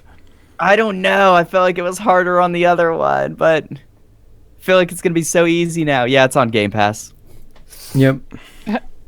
Well, but anyway, everything that it was forgettable. Everything that was a Microsoft title is going to be on Game Pass. They confirmed that. So, but yeah, that was a little disappointing. Microsoft revealed Flight Simulator 2019, which normally I'd skip entirely, but the fucking graphics are incredible. Oh yeah, those graphics were like photorealistic to me. At first I thought it was Simulator, and I stopped giving a shit. Yeah, I thought it was fucking like film. Like I thought they recorded that, and then like there's certain scenes that you could kind of tell like it's in-game graphics, but most of it looked fucking photorealistic. It was incredible. Yeah, I was just like, is this a game? Only we could put that technology into something interesting, we'd be getting somewhere. So maybe one day. But yeah, the graphics are insane. State of the art flight simulator where all the terrorists can learn now. Oh wow. Yeah. Terrorist Simulator 2019. Keeping it political. No. There's your fucking title. There you go. There it is. Last week it was Homeless Man. All of the simulators. And then this is another one I had to just bring up because of reasons. Wasteland 3 was announced, which nobody gives a shit about. It's another dungeon. I played a bit of 2 off Game Pass. Oh, did you? Any good? I wouldn't say it's a lot like old Fallout, and I really don't like Fallout before Fallout 3. So maybe it's not for me. It's all right. I don't want to say it's bad. It's a functioning game and it works. It's not for me, though. So this one's not like a Diablo game? It's not a dungeon crawler? It's more like point and click? Yeah, it's kind of like a turn-based combat. Oh, so is this like an RTS kind of? Without the R. Oh, okay. It's kind of like Civilization-esque, but Ooh. where it's like you take turns shooting each other. And it's decent. You would have to try it to see if you like it. That's what I say. It's an acquired taste that all the old school Fallout fanboys are gonna love. But me personally, playing 2, it's all right, but I have the one that came out on the current generation. Was that 2? That's Wasteland 2. Yeah. Okay, I haven't played it yet, obviously, but like I'll give it a shot, and if that's good, then maybe 3 will be exciting. The only reason I put this on here though is because they were stressing super fucking hard that this game takes place in Colorado. They want you to know this game fucking takes place in Colorado, but don't fucking forget that this game takes place in Colorado though. Like seriously. I don't get why they did that. It was weird. They fucking just kept going on and on about how this game takes place in Colorado to the point where it was really awkward. Like even for me, like being in Colorado, I'm like, why? Why are we doing this? Yeah, I didn't understand it. I don't know. I was like, yeah, it's cool. Like I get if people are from there, they might get excited. but you're probably still gonna like your graphics and your landscapes are probably just gonna be some familiar locations, but not, like I'm from Pennsylvania. If it was set in Pennsylvania, I'd care a little bit, but I wouldn't honestly give a shit unless it was Pittsburgh, because then I'd be like, I know that place. I've been there. Well, even then, like, that's cool and everything, but is it so important that they need to fucking drive it into your head over and over again like you're an idiot? I mean, come on. It's not. It was just super weird. Go play Wasteland for 2 hours and then give feedback where you give a shit next week. That's fair. I can do that. I was gonna say that reminds me of Resident Evil 2 remake. The skyline of Raccoon City is actually Montreal. Yeah. We're like Yeah, it playing, is. we're like, oh hey, I know that. How do I know that? How do I know that? It's just like disguise it really cleverly. But You just see like Canada Banks. But at least they were trying to hide it. They weren't trying to be like, hey, look at this. Yeah. It's in Look Colorado. at Canada. This game takes place in Canada. Raccoon City's really in Canada. If you're from nuke Canada, look. Look, Canadian, it's Canada. It's such a Get small excited, place. You've buy probably this been game. there.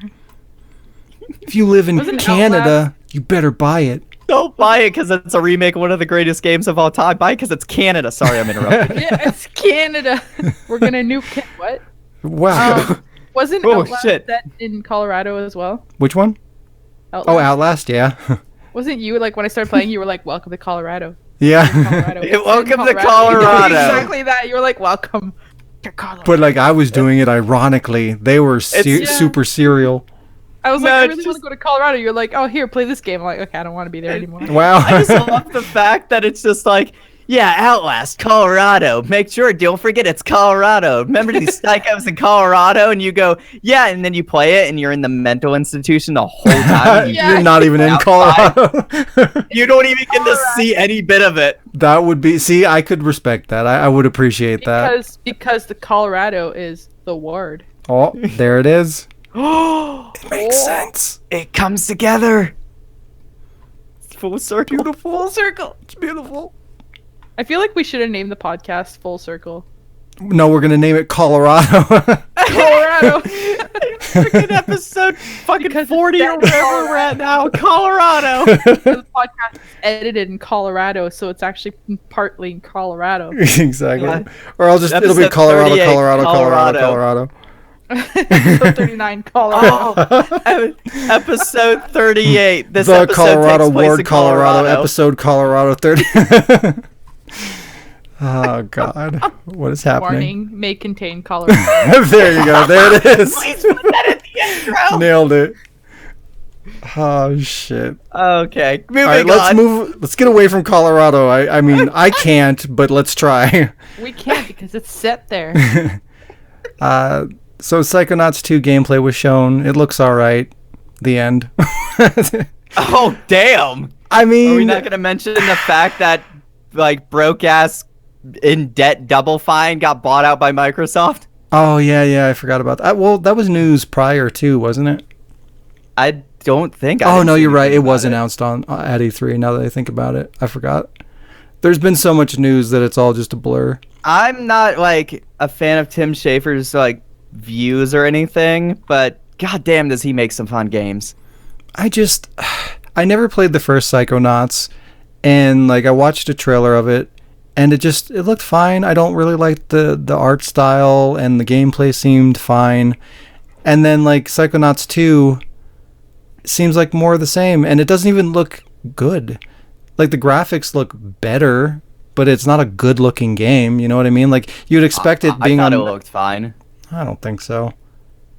I just need to quit saying I thought it looked fine. You think everything looks fine? But I'm not a graphics snob. Like Well, I here's- really don't care. The thing about, is, though, how it like looks, I will as long as it's play fun. whatever as long as it's fun. Like gameplay is the priority, but there's no reason for things to look like shit either. You know, especially from a company that's been around long enough.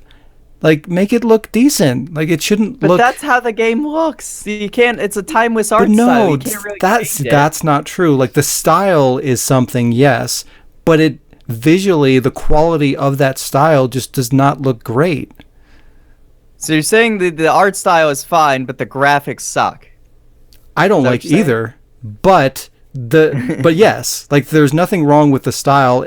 It's not like I don't personally like it, but it's fine. Graphics. But the graphics themselves, like it doesn't look that much better than the one that came out like a fucking decade ago. Like it looks cleaner, you know. There's obviously a jump in quality, but I was just expecting a lot more, honestly. It just doesn't look very great. Like fucking Crash Bandicoot, like that remake. That's where you went wrong. You expected a lot from Tim Schafer. But I mean, especially now, like fucking Microsoft owns them. Put some money in there, make it look good. You know? Yeah, I was about to say this game's probably like super late in development though, because if they just like started like if they just purchased them, and they obviously didn't own them last year because they would have announced it, but if the deal just recently went through and the game's been in development for probably like 4 years now ish, then it's probably a mostly finished game that they're just like, well, we'll invest money in your next game, but yeah, you're done with this one. So I mean, what's the point of delaying it if they already finished it? I guess that's the problem. But the first game, I believe, had a publisher. Like it had somebody funding it. So like when you have a sequel, you know, you expect that quality to shine through again, you know. But I guess if they funded it themselves and it was developed as an indie, didn't have a publisher until like it was, yeah, they were kind of their own publisher. Yeah. And there you go. That's fine. There's your reason. Like it makes sense. They self-published. They had a smaller budget. There's a reason. But to me, just seeing that name, Psychonauts, like that means something, and I had an expectation attached to it. So it was just disappointing to me. But I get it. It makes sense. But it's just unfortunate. I don't know. I'll probably play it. I'll probably play it.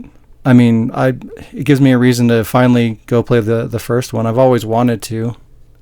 But, yeah, I have it. I just haven't touched it. Wow. I don't think I have it. But yeah, so that's coming up. Gears 5 had a very strange reveal trailer, which... Reveal? It got revealed last year. Did it? Yeah. They had a whole in-engine like cutscene and game like thing going on. Oh God. They said it's mostly done, and then this year they're just like, yeah, it's just done. Here's your extra stuff that we didn't show last year. Wow, that's how forgettable it was for me, I guess. Which is really sad because I used to fucking love Gears of War. Yeah, because last year they did like 3 different Gears announcements in a row leading up, because people got disappointed with the first 2, because there was Gears Pop, which people were like, what the fuck is this garbage? And then there was Gears Tactics, which people were like, what the fuck? Why are you announcing all these like spin-off games? And then they're like, oh, you think we were just going to announce these? And then they showed like 10 minutes of Gears 5. Weird. Yeah, I don't remember that at all. I just fucking thought that they announced that they were working on it. Came in and was just like, I'll go with her. We got a job to do. Wow. Yeah. Psh. Wow. That's sad that I forgot all that. Forgot. It was forgettable. About 3 or 4 games this E3 announced Terminator DLC. Why? I mean, I get it's to tie in with the movie, but 4 different games having Terminator DLC though, that's fucking crazy. Like, you'd think one would have it, but like 3 or 4 different games. It's because fucking what's his ass? Is it James Cameron? Like he's back and involved, and they want to do a big push, and they really want this one to be successful. So it's probably gonna flop. I'm sure it looks terrible. From the trailer, I can smell it. Yeah, that's really sad. What happened to John Connor? Now this random fucking chick is now the fate of the world. Not John Connor anymore. Like, okay, you built up your first 2 films, and you're like, this is a sequel to 2. John Connor was the fucking practical focus of the first 2 films. Even if he wasn't born in the first one, he still was a fucking focus. Yeah. And now it's just like, now this random chick's the savior of fucking, she's gonna stop it, she's gonna prevent it. Like, no! What happened to John Connor? They're just doing anything and everything at this point. They're trying to save it. It's a sinking ship, and they're struggling desperately to keep it afloat.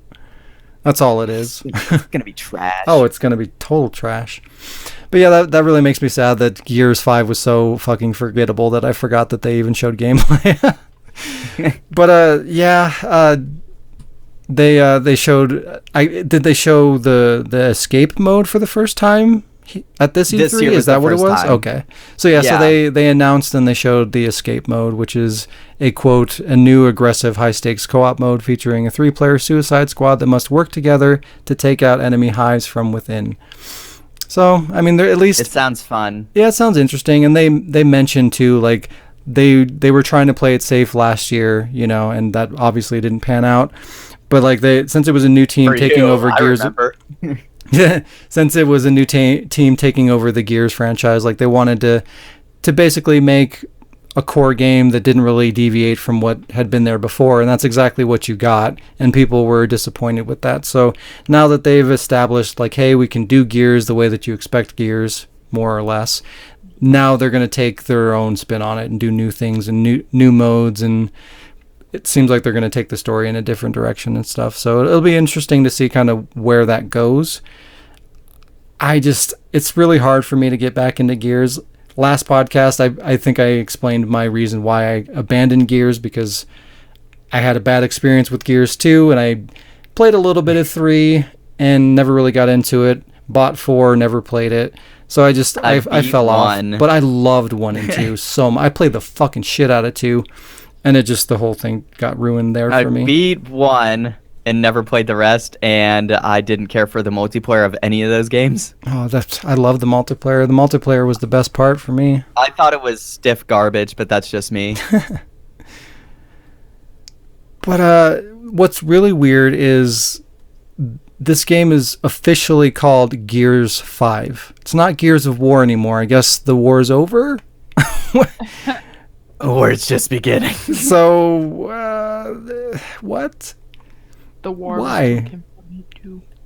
I guess technically symbolism. Gears of War is dead. Gears is the new I don't want to give any spoilers for 4, yeah, but don't, please. There's not really a war, but there's a thing that's happening in the story that might cause a new war. I just think that sounds dumb. Gears 5? What? Gears of what? What are the gears? But they're not Gears of War. There's no war. There's Gears of Gears now. Gears of happiness. No, they're just Gears. Gears of peace. That's what the soldiers are called. I mean, but there's no war. They're just Gears. I guess. I mean, it makes sense to me. I don't agree with the name change, but it makes sense. Does it though? Yes. Because if there's no war in their Gears, then it's just Gears. There's no Gears of War because there's no war. But then change the name. It's like just turning... They did! It's called Gears! No, they dropped a word. 2 words. Changing the title. Like, re-fucking brand it. Don't just drop off a couple fucking words. It's stupid. Yeah, but if you rebrand it, then people are going to be really confused. They're like, did you play the new Gears of War? You're like, oh, you mean Soldiers of Nothing? It's fucking terrible. It's a terrible fucking name. They could have done better.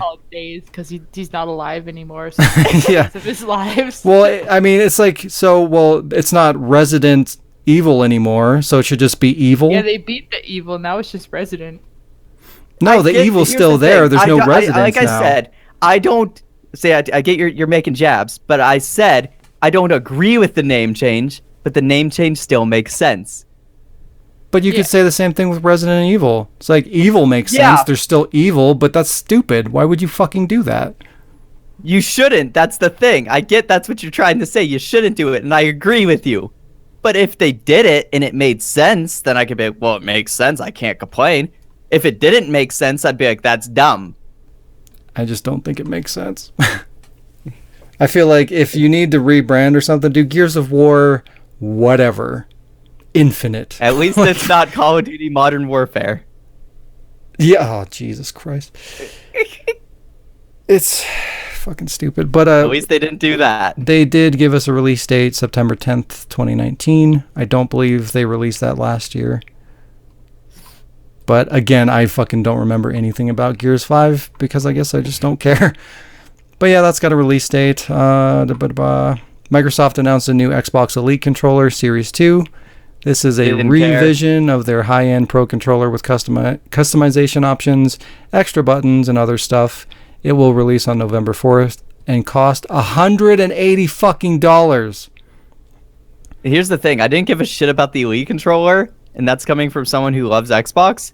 I honestly don't give a shit. Like, give me a basic controller. The normal controller I'm fine with. Why do we need... I get the hardcore, like, pro players will use the Elites and whatnot.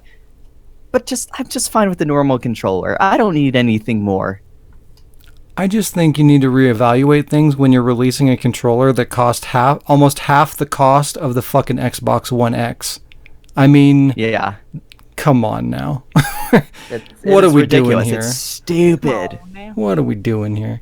Phantasy Star Online 2 was finally announced for the West 8 years after its initial release in Japan, and will be free to play on Xbox. I'm not in spring. excited for it, but I'll try it. There's a lot of people that have been waiting forever for this, so it's cool that it's coming out. Steve freaked out. Steve started crying. Why? Like, either release it over here or don't. Is it a game that they had to like retranslate and it took that long, or what? I don't know. I just figured we didn't have a market out here for it because the first one came out here, and I figured that one just didn't do well enough to justify the second one. Case closed. Like, why are we getting this 8 years later? I mean, come on. Why not make something new? Know. How about we do Phantasy Star Online 3 and release that everywhere? Why? I don't know. It's fucking weird. Yeah, my buddy Steve started crying. You could hear it in his voice. I mean, people that have been waiting have been waiting 8 years. He's just like, that was his top. That's where he lost it. Yeah, I mean, if I was waiting for this game since it came out, I'd be fucking crying too. I don't know shit about Phantasy Star to care, but I'll try it.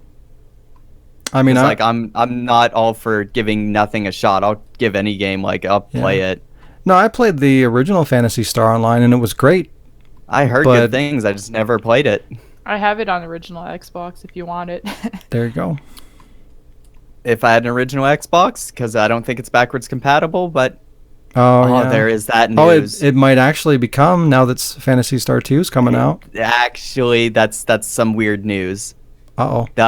I'll breaking news. Microsoft has shifted focus on backwards compatibility for Scarlet. Of course. So the last batch of backwards compatible games have been released this week on the One, but they did say when you upgrade the console, everything that is on here on Xbox One and everything backwards compatible on Xbox One will carry over. You don't have to rebuy shit. It's just now they won't have backwards compatible games for this any longer. Of course. You have to get the new system because they're focusing on that in their 8K, 120 frame nonsense. We can't even see in 8K as human beings, so why the fuck? Just keep 4K. I wish you could understand how shocked I am right now. I know you're not shocked at all.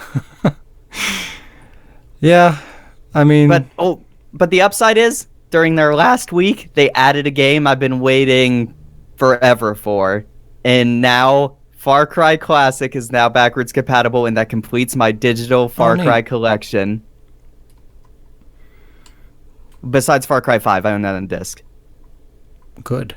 So now the I have way God intended. 5 and most of the spin-offs besides the new spin-off one. Besides that newest one that came out that I really didn't give a shit about, I own every Far Cry game ever. Nice. I think I own most of them, and I've played none of them. I don't have... Well, I guess I have all of them until 5? Or Primal? Primal came out first, right? Primal came out before 5. Yeah, so from Primal on, I don't have. So Primal 5 and then 5 spin-off. So you're missing 3. Yeah, not many. Yeah. Primal One day I'll play them. Primal was so good. Far Cry 5 was alright. It was actually my most played game of 2018, according to the Xbox statistics they sent me. I've spent 80 hours in that game, but... Wait, you played The Witcher, did you not? I did. You spent more time in Far Cry than The Witcher? No, in 2018. But in 2018, okay. Years old at this point. Okay, I got you. Yeah. I was gonna say, Witcher, what I think, is was happening? one of my top played games in. Do they tell you what your all-time came out? No, it's just a yearly thing they email you. Oh, that'd be interesting to know. I'd have to go back through old emails to find it. So, all right, let's push forward. We're almost at 2 hours. We still got some stuff to talk about. I thought we might actually hit the fucking schedule with 3 people, but nope. Even with skipping the games and everything. That's your problem. The thing is, there's just an ass load of news is the problem. So yeah, and I talk too much. And plus, we fucking always have to debate, but it's fine. Where am I? It's healthy. Phantasy Star. Okay, so Project Scarlet was officially confirmed for a holiday 2020 release, but outside of that, not much. If they don't show anything, I don't give a shit. They pretty much just said, "Hey, you know all that stuff Sony was talking about? We got that too." That's pretty much what they said. They did, however, claim that the next console would be 4 times more powerful than the Xbox One, but I'm kind of skeptical on that. And one of the reasons I say that, they said specifically, there's a difference. Sure. Either way, though, even if you just say the regular Xbox One, I still don't fucking believe that. But the part of the reason why is because the next item on the list, which is Halo Infinite, which got a cinematic trailer, which I think was done using in-game graphics, but I don't think that was confirmed. In-game engine. They said that was the intro of the game. So that's what I figured. The problem here is... technically it's gameplay, but I don't count it. That's what exactly. That's what I figured. So the problem here is that CG, it was fine. It looked good. It didn't look bad, it looked good, but it wasn't mind-blowing. This is the next-gen hardware. Like, they confirmed... I didn't expect it to be mind-blowing with the new engine, because the new engine has a set style. Sure, but they confirmed, so this is going to be... Halo Infinite's going to be a launch title for Project Scarlet, and it's on par with Xbox One graphics. Like, it's not even like a standout title. It looks good, looks like an Xbox One game. It doesn't look 4 times better. And the problem is when you're going to make a claim like 4 times better, it for both though. That's probably why. Probably, but the problem is like you're making a claim that your system is 4 fucking times better than the current generation, and the first game you choose to show looks like that, and it's a first-party title. Come on. I don't know. I feel like you're just. I don't know. Why even say that? Why there was no need to say this is going to be 4 times more powerful. They hardly gave us any information. They didn't say what it was running on, though. They didn't say it was running on Scarlet or just the normal Xbox One. It doesn't matter, though. They're saying this system is 4 times better. This is the first game on the system, and that's what it looks like. That's painting a picture. It doesn't look bad, though. It doesn't look bad, but it doesn't fucking look 4 times better. Why would you tell us that and then show us... assuming that. Yeah. Assuming what? I get what you're coming from, but you're also just like assuming. What am I assuming? They told me something and they showed me something and it doesn't match up. You're assuming that it's running on the new hardware. It doesn't matter, though. They're showing you and telling you something that has meaning. It doesn't matter what the hardware is. It matters. It does matter what the hardware is. No, the hardware makes the difference. Okay, they're like, hey, buy my thing. Buy this system. It's 1,000 times better than the previous system. And then they show me a PS1 picture. Like, what? What? Why am I buying this system? Because that doesn't make sense to me. Like, right, but they're that's advertising also a pretty like drastic thing. I know. Obviously, I'm blowing this out of proportion, but it's the same thing on a smaller scale. Like the whole point. Why would you say it's 4 times better? To get people excited, to get them to want to buy this, and then you show us something contradictory. Hey, this is the first launch title for this console that's 4 times more powerful. Doesn't look that way. You if it was like, I get what you're saying. Vision and what they said beforehand. Even though I didn't feel like that the whole like this is 4 times more powerful than going into Halo, I felt like that was 2 different segments of their conference. It is, but whether they went hand in hand or not, you're saying this is our power, and then you're showing us the first game, and they don't align. But that's like, I would agree with you if they specifically said this was running on Scarlet. Then I would agree with you. But I can't agree with anything you're saying right now since they didn't say that. I can't run on assumptions because assumptions aren't facts.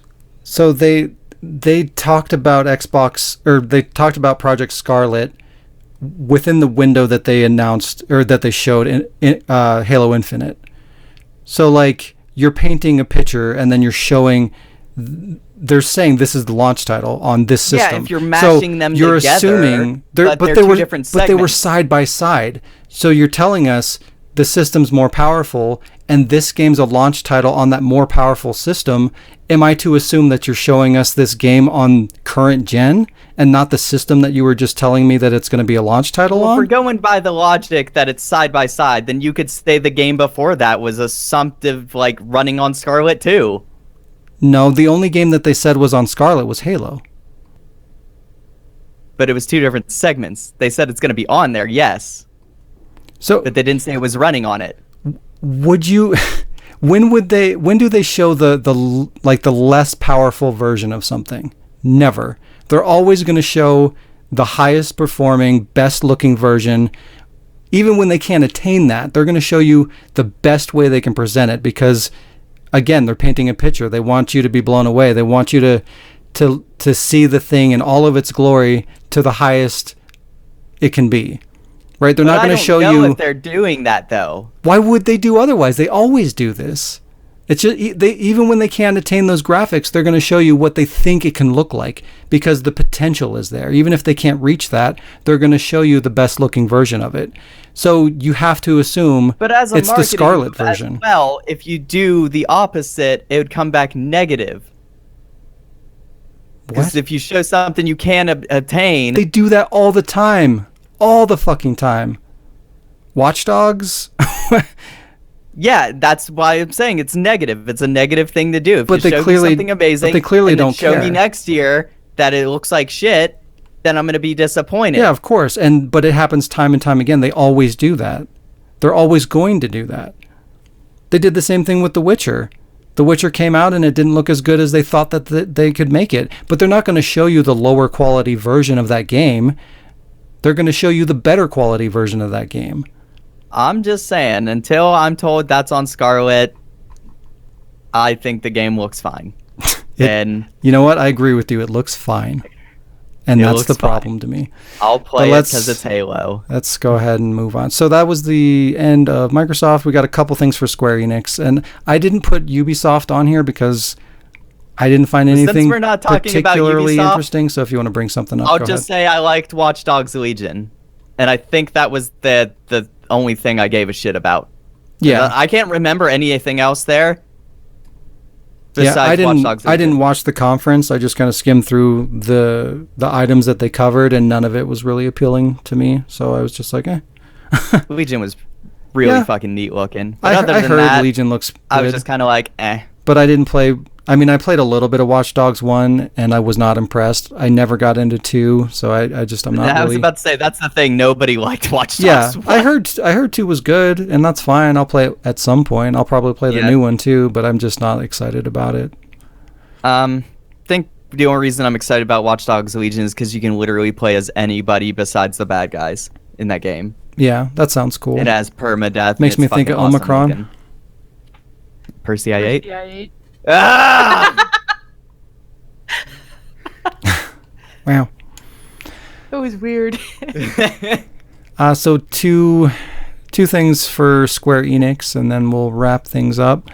One thing for me, because they didn't show gameplay on the other. Interesting. I'm curious to see what you're talking about. So first thing is Final Fantasy VII. Obviously, everybody's been waiting for that. Looks fucking incredible. Initially, I kind of had my doubts on the new gameplay. Like, I understood why they did it, but it still kind of seemed kind of blah. But with what they've shown, they kind of dove into the mechanics of how it plays and how things function, and like how limit breaks and all that kind of magic and stuff like that works. And it sounds like it's pretty deep, and I like the way that they described it and the things that they showed. Like, it sounds and looks like it's gonna play really well, so I'm excited about that. The only thing that I'm kind of disappointed in is, like, they announced it's on 2 discs, but it's still part 1.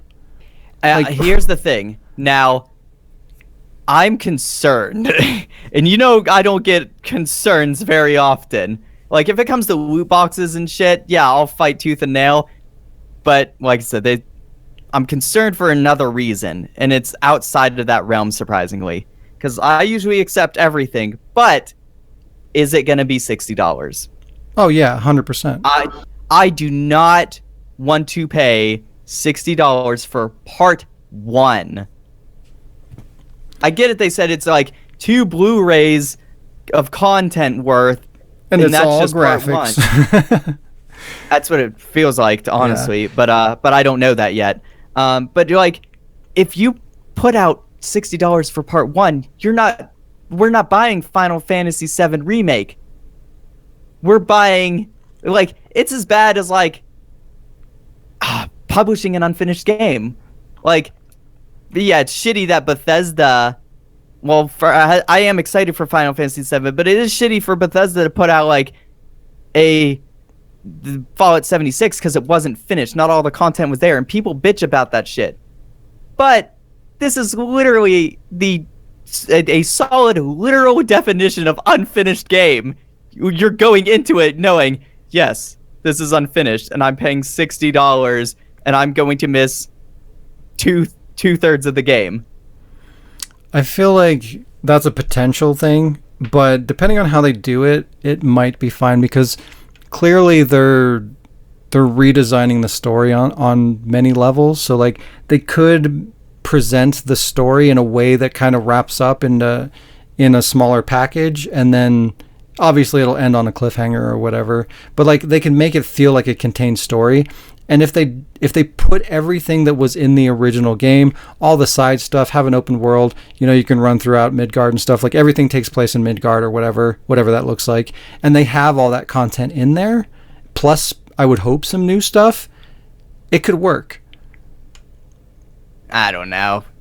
I don't know if I could. I'm excited, but I forbid to shovel money into something, which like the PS1 version, you bought all the discs with one price, and this one it's just like, okay, well, $60 for part 1, $60 for part 2, and if the game's that big, maybe part 3. And then I'm just like, well, what's the point of buying the fucking $250 statue collector's edition if you're gonna have to buy 3 fucking versions of that? Yeah, that fucking collector's edition is ridiculous. The only way they're gonna do it right for me is if you buy Final Fantasy VII Remake, and then the rest of the parts come with the game as free updates later. Then you've won me over. Don't, they would lose me on that. Well, I'm not paying $200 to play Final Fantasy VII. I mean, it depends how many parts they split it up to as well. Like, I feel like I'm saying I think they should only do 2. And that's pushing it. They're probably going to do 2. I feel like 3 max, but I feel like they're going to do 2. But it depends too. It depends on this game is. Yeah, it depends. And I'm just like, that's the thing. Like, what does that mean? Like, big to them, big compared to Final Fantasy VII. Like, is this on the scale of The Witcher? Like, what are we talking about? What's big? Well, that's the thing. If episode 1 is 2 Blu-rays discs worth of content, and the city is just this, from what I've gathered, the city area, that's the intro of the game, and they said practically this whole game takes place in the city area. Yeah, see, that's concerning. And now the city area is not as big as the actual open world when you get out of the city. So how big is that open world going to be? What they could do, though, and what they probably will do, honestly, now that I'm thinking about it, is they'll probably eliminate the world map and have you travel from place to place, and each one of those places. 15. I haven't played 15, so maybe. Oh. But yeah, so but then you've got these pieces of story important areas that are just massive, and each game takes place in those areas, or maybe it'll have 2 of those or 2 or 3 of those, and then you eliminate the entire overworld. If they did that, it could work. Maybe. I mean, that would still bother me because I liked that part of Final Fantasy VII, exploring the world. Bitch if they got rid of it's going to piss off a lot of people, including me. But I could see them pulling it off that way. And if it's good enough, and if it plays well enough, and they're true enough to the story, I could forgive that. I'm excited for it, but the more I think about it and the more I linger on it and think about the technical aspects, it's scary. The more I'm just seeing this game is destined to fail in some big disaster. It could. It depends what they do. We haven't really seen jack shit on it, so it's hard to say. Right. So unless they're taking the most time possible and they're finishing the final episode in fucking 2030, that's the only way I feel like they could do it right. But at the same time, I don't want to pay $60 for the same game 3 times. Yeah, and I don't want to be playing Final Fantasy VII over a decade. For 10 years, yeah. No, thank you. No Skyrim. Yeah, I don't know. We'll see. There's so many variables, and we've seen almost nothing. So what they've shown is promising. The back end of it is the scary part, like the multiple discs, the multiple parts. It's that's what quote scares unquote me. big game. Now, like, what does all this mean? I got this fear since I got Anthem because it looked good, and then I got it, and it was one of the worst games I've ever owned in my library. It's another example of showing a game that looks better in the trailer compared to the release. Anthem. Just throwing that out there. It just fucking Anthem just puts this fear in me. I don't want to be suckered into something that looks phenomenal. And even I played the beta. The beta was really fucking good. And then I owned the game. Worst game I ever owned. Second worst game I ever owned. Yeah. Nether's the first game I've ever played. But at least Final Fantasy VII is going to have a story. Whether it's good or not, we'll see. I mean, from the little bit that they showed, they're being super true to the source material. So, how far does that go? And that's what scares me, because it's good. Yeah, but that's the thing. I don't want to be lured in. If that's the level of, I don't even know what the word is, but if they're that true on that level throughout the entire game, it is going to be massive. But if the first game only takes place in Midgard, it's got to be fucking, I don't know. It's so hard to determine what they're going to do. Paying $60 2 to 3 times, if they do that, then each part better be fucking 60 hours of content for me. I better play that game for at least 60 hours of content per part if I'm going to buy it. I agree. In my opinion, it should be longer than that, honestly. Especially when they keep saying, it's big, it's big. Yeah. Especially in a world where we have games the size of Witcher and Elder Scrolls and stuff. Big means something. When you say you have a big world, we're thinking of a massive game. And then you're talking about a game that's multiple discs and multiple parts. This game better be fucking enormous. So, I don't know. We'll see. But they did announce March 3rd, 2020 for part 1. So, it's actually not too far away. So, I guess we'll find out soon. It's surprising it's getting a release. The question is, do I want to try and figure out a way to get that collector's edition? No. Fuck. No, because they'll send you the wrong one. Oh, God. Yeah, probably. Yeah, I wouldn't do it personally since it's a part 1.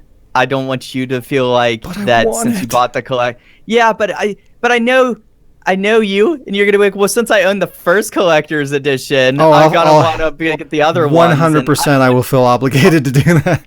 Yeah, so to save you money, don't get the collector's edition if they're gonna do it another 1, maybe 2 more times.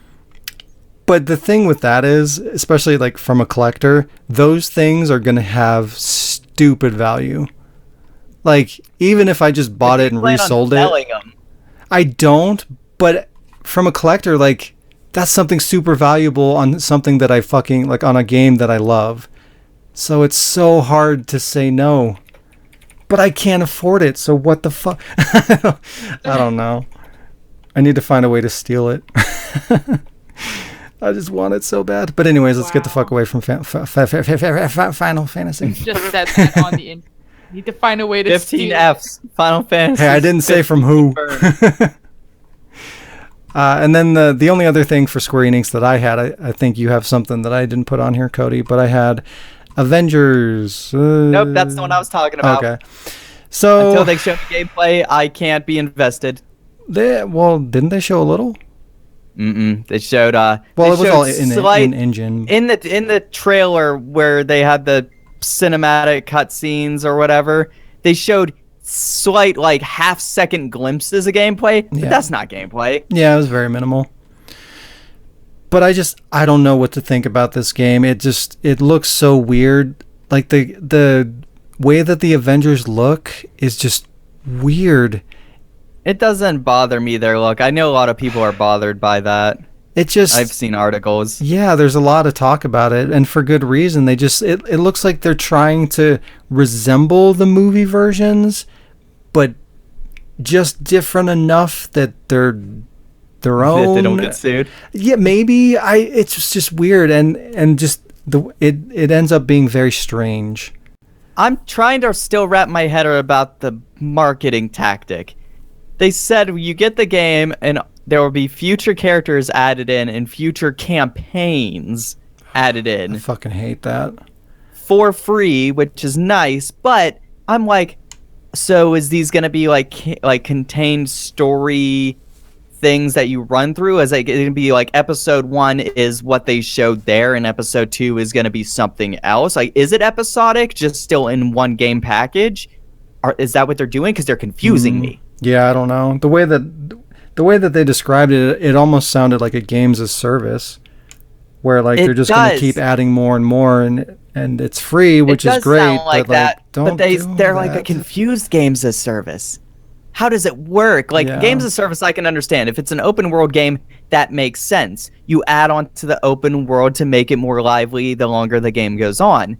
But the way they made it sounds like it's games as service, but each service part is a contained thing, and that confuses me. Yeah, it's like a single player, or not single player, but I guess a story-driven 4 or 5 or whatever games as service, which is fucking weird. I don't that's know. World of Warcraft, I guess, but yeah, I don't like that, and I don't particularly like the way that it looks, so I don't know how I feel about it. Whether it's open world or not, that's part of their weird ass wording. If it's a contained thing, it can't be open world. I don't know. Maybe they weren't clear enough about anything. Like, they weren't clear about how it plays, what the world's like, what you're doing. There was just no information. And to be fair, this is the first time they're showing anything off, so I mean that's kind of to be expected. They basically just showed us what it's going to look like and what a little bit of the story, and that's it. I get that, but they also said everyone here, like, and I hate this shit, just personally because I can never make it to these shows. Everyone here gets to go play a little bit of it and see gameplay on the show floor, and it's like, yeah, that's cool and all, but like, you're trying to like sell to the wider audience that isn't at the show, and you're not showing them gameplay when you have it. Yeah, that's a dumb choice. That is kind of dumb. Unless they're not confident in their product, which makes me worried as a consumer. Yeah, I don't know. I doubt it's that. They seem like they were pretty confident in the game. Confident overall. And not enough to show gameplay. Maybe just wasn't next year when they maybe that just wasn't the objective. Maybe they just wanted to give you that taste because it is the first unveiling of what it is. They failed at their taste. And honestly, I feel like horrible. I feel like they probably weren't even in a position to show a whole lot. But since it's been so long since they announced it and everybody's been waiting and being like, "Hey, where the fuck is this game?" They probably felt obligated to show something, and this is probably the best that they could come up with. Because they gave a release window of 2020, so like they don't even have a set release date. So this could come out in fucking December.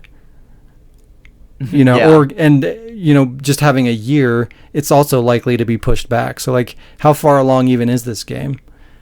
So I don't know. We'll see.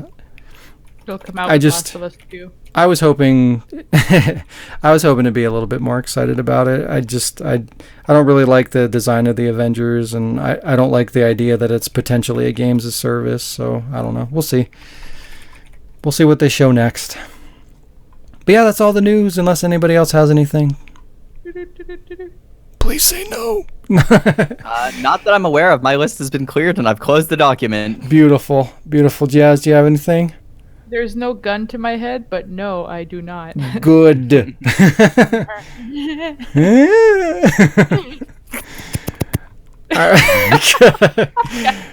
right, update. I can't talk today. Updates.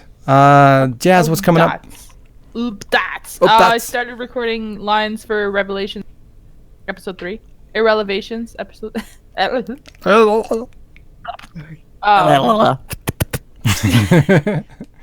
Yeah, I started recording lines today. My lines. I'm still waiting for some people. I'm supposed to meet up with Shayla to do it later, so that's kind of cool. I sent out some more lines for side characters.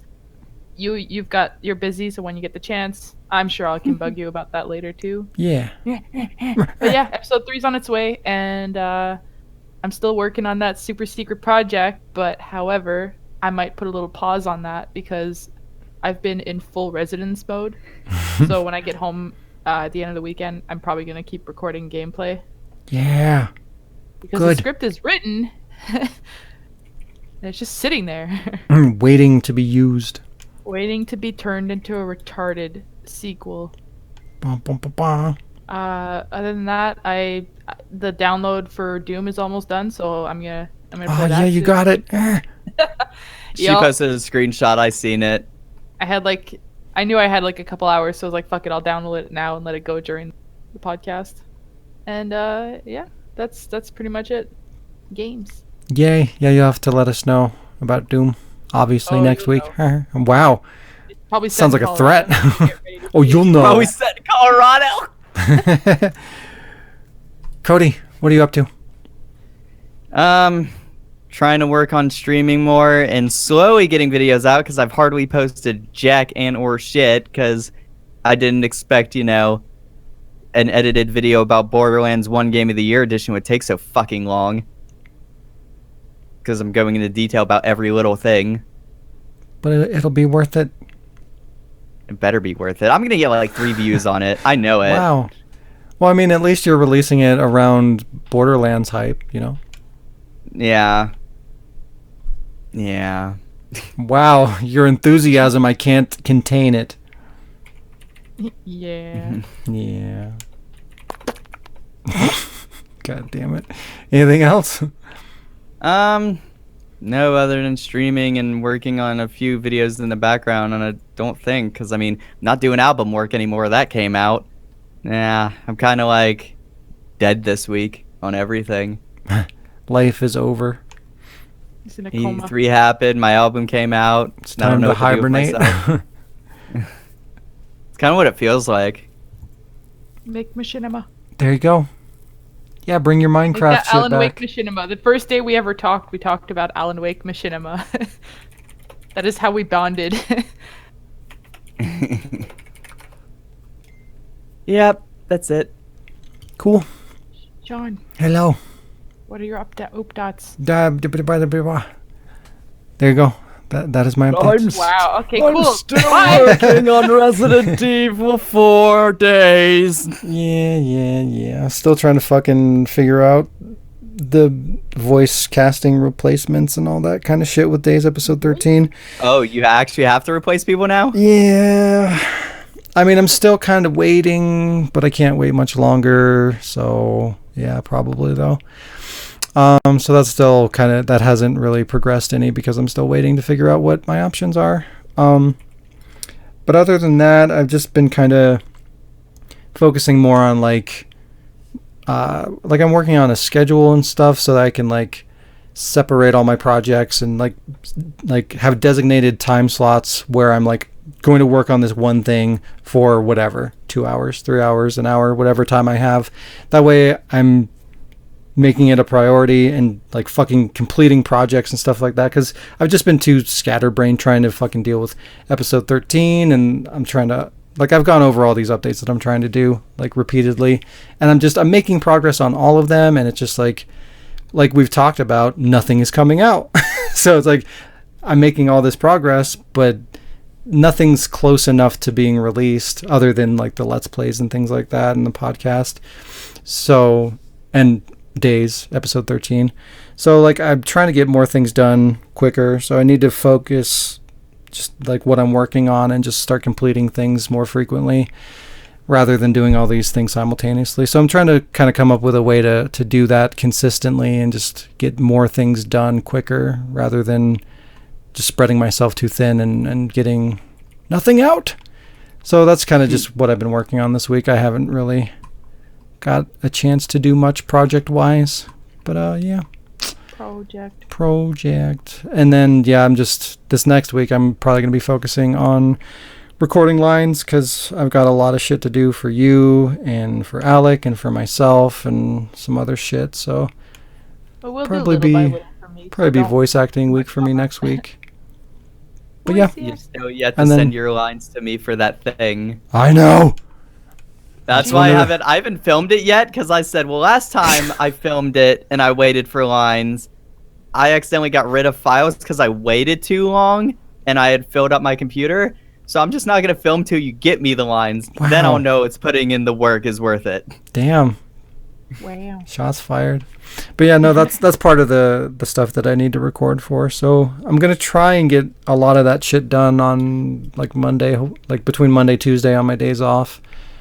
And my goal is to complete something machinima related over those 2 days to post, probably not next week, but the following week. Because like I said before, I'm trying to hold off on posting anything other than the podcast until I have enough content to be consistent. And then once I get consistent, I can maintain that going forward. So that's kind of the goal. And I've just been spending my time trying to get that all in line and ready to go. So that's why I haven't really had a whole lot of updates to talk about, because it's more structure and getting things set up to update more consistently and not just talk about updates, but release stuff. So there you go. Some Let's Play stuff. Because like listening to the podcast, it's like, oh, listen to all these things that I'm working on, and none of it came out. So like I'm trying to, pretty much every week. So I'm trying to do that where it's not just talk and there is progress. And yeah, it's just a lot more difficult than you would think, especially when you have so much, or you don't have much time to spend on things. So I got to make sure that I'm prioritizing my time effectively and just being more focused to release stuff. So yeah, there we go. And not deleting, fucking notes and stuff like that helps, Doing things once is hard enough. I don't need to be doing things twice. But all right, that's going to do it for episode 38. As always, thank you. Episode E3. Yeah, pretty much. Yeah, this was another long, super extended episode with only 3 people. You're welcome. One day we'll hit the time frame that we're going for. But this one was different. I mean, look at all the news we went through. Like, this was like 4 times the news. See what I did there? Don't you mean it was E3 times the news? Oh, no. Xbox. But anyways, thanks for joining us. Hopefully you guys found something hopefully you found something interesting about E3 to get excited about. If you didn't, well, welcome to the future. The barren wasteland of video games. Welcome to Minecraft Dungeons. Welcome to Colorado! Welcome to Colorado! And also Minecraft Dungeons. Have a great week. And located there, we will see you next time. Bye! Bye-bye. Cody, say goodbye. Bye.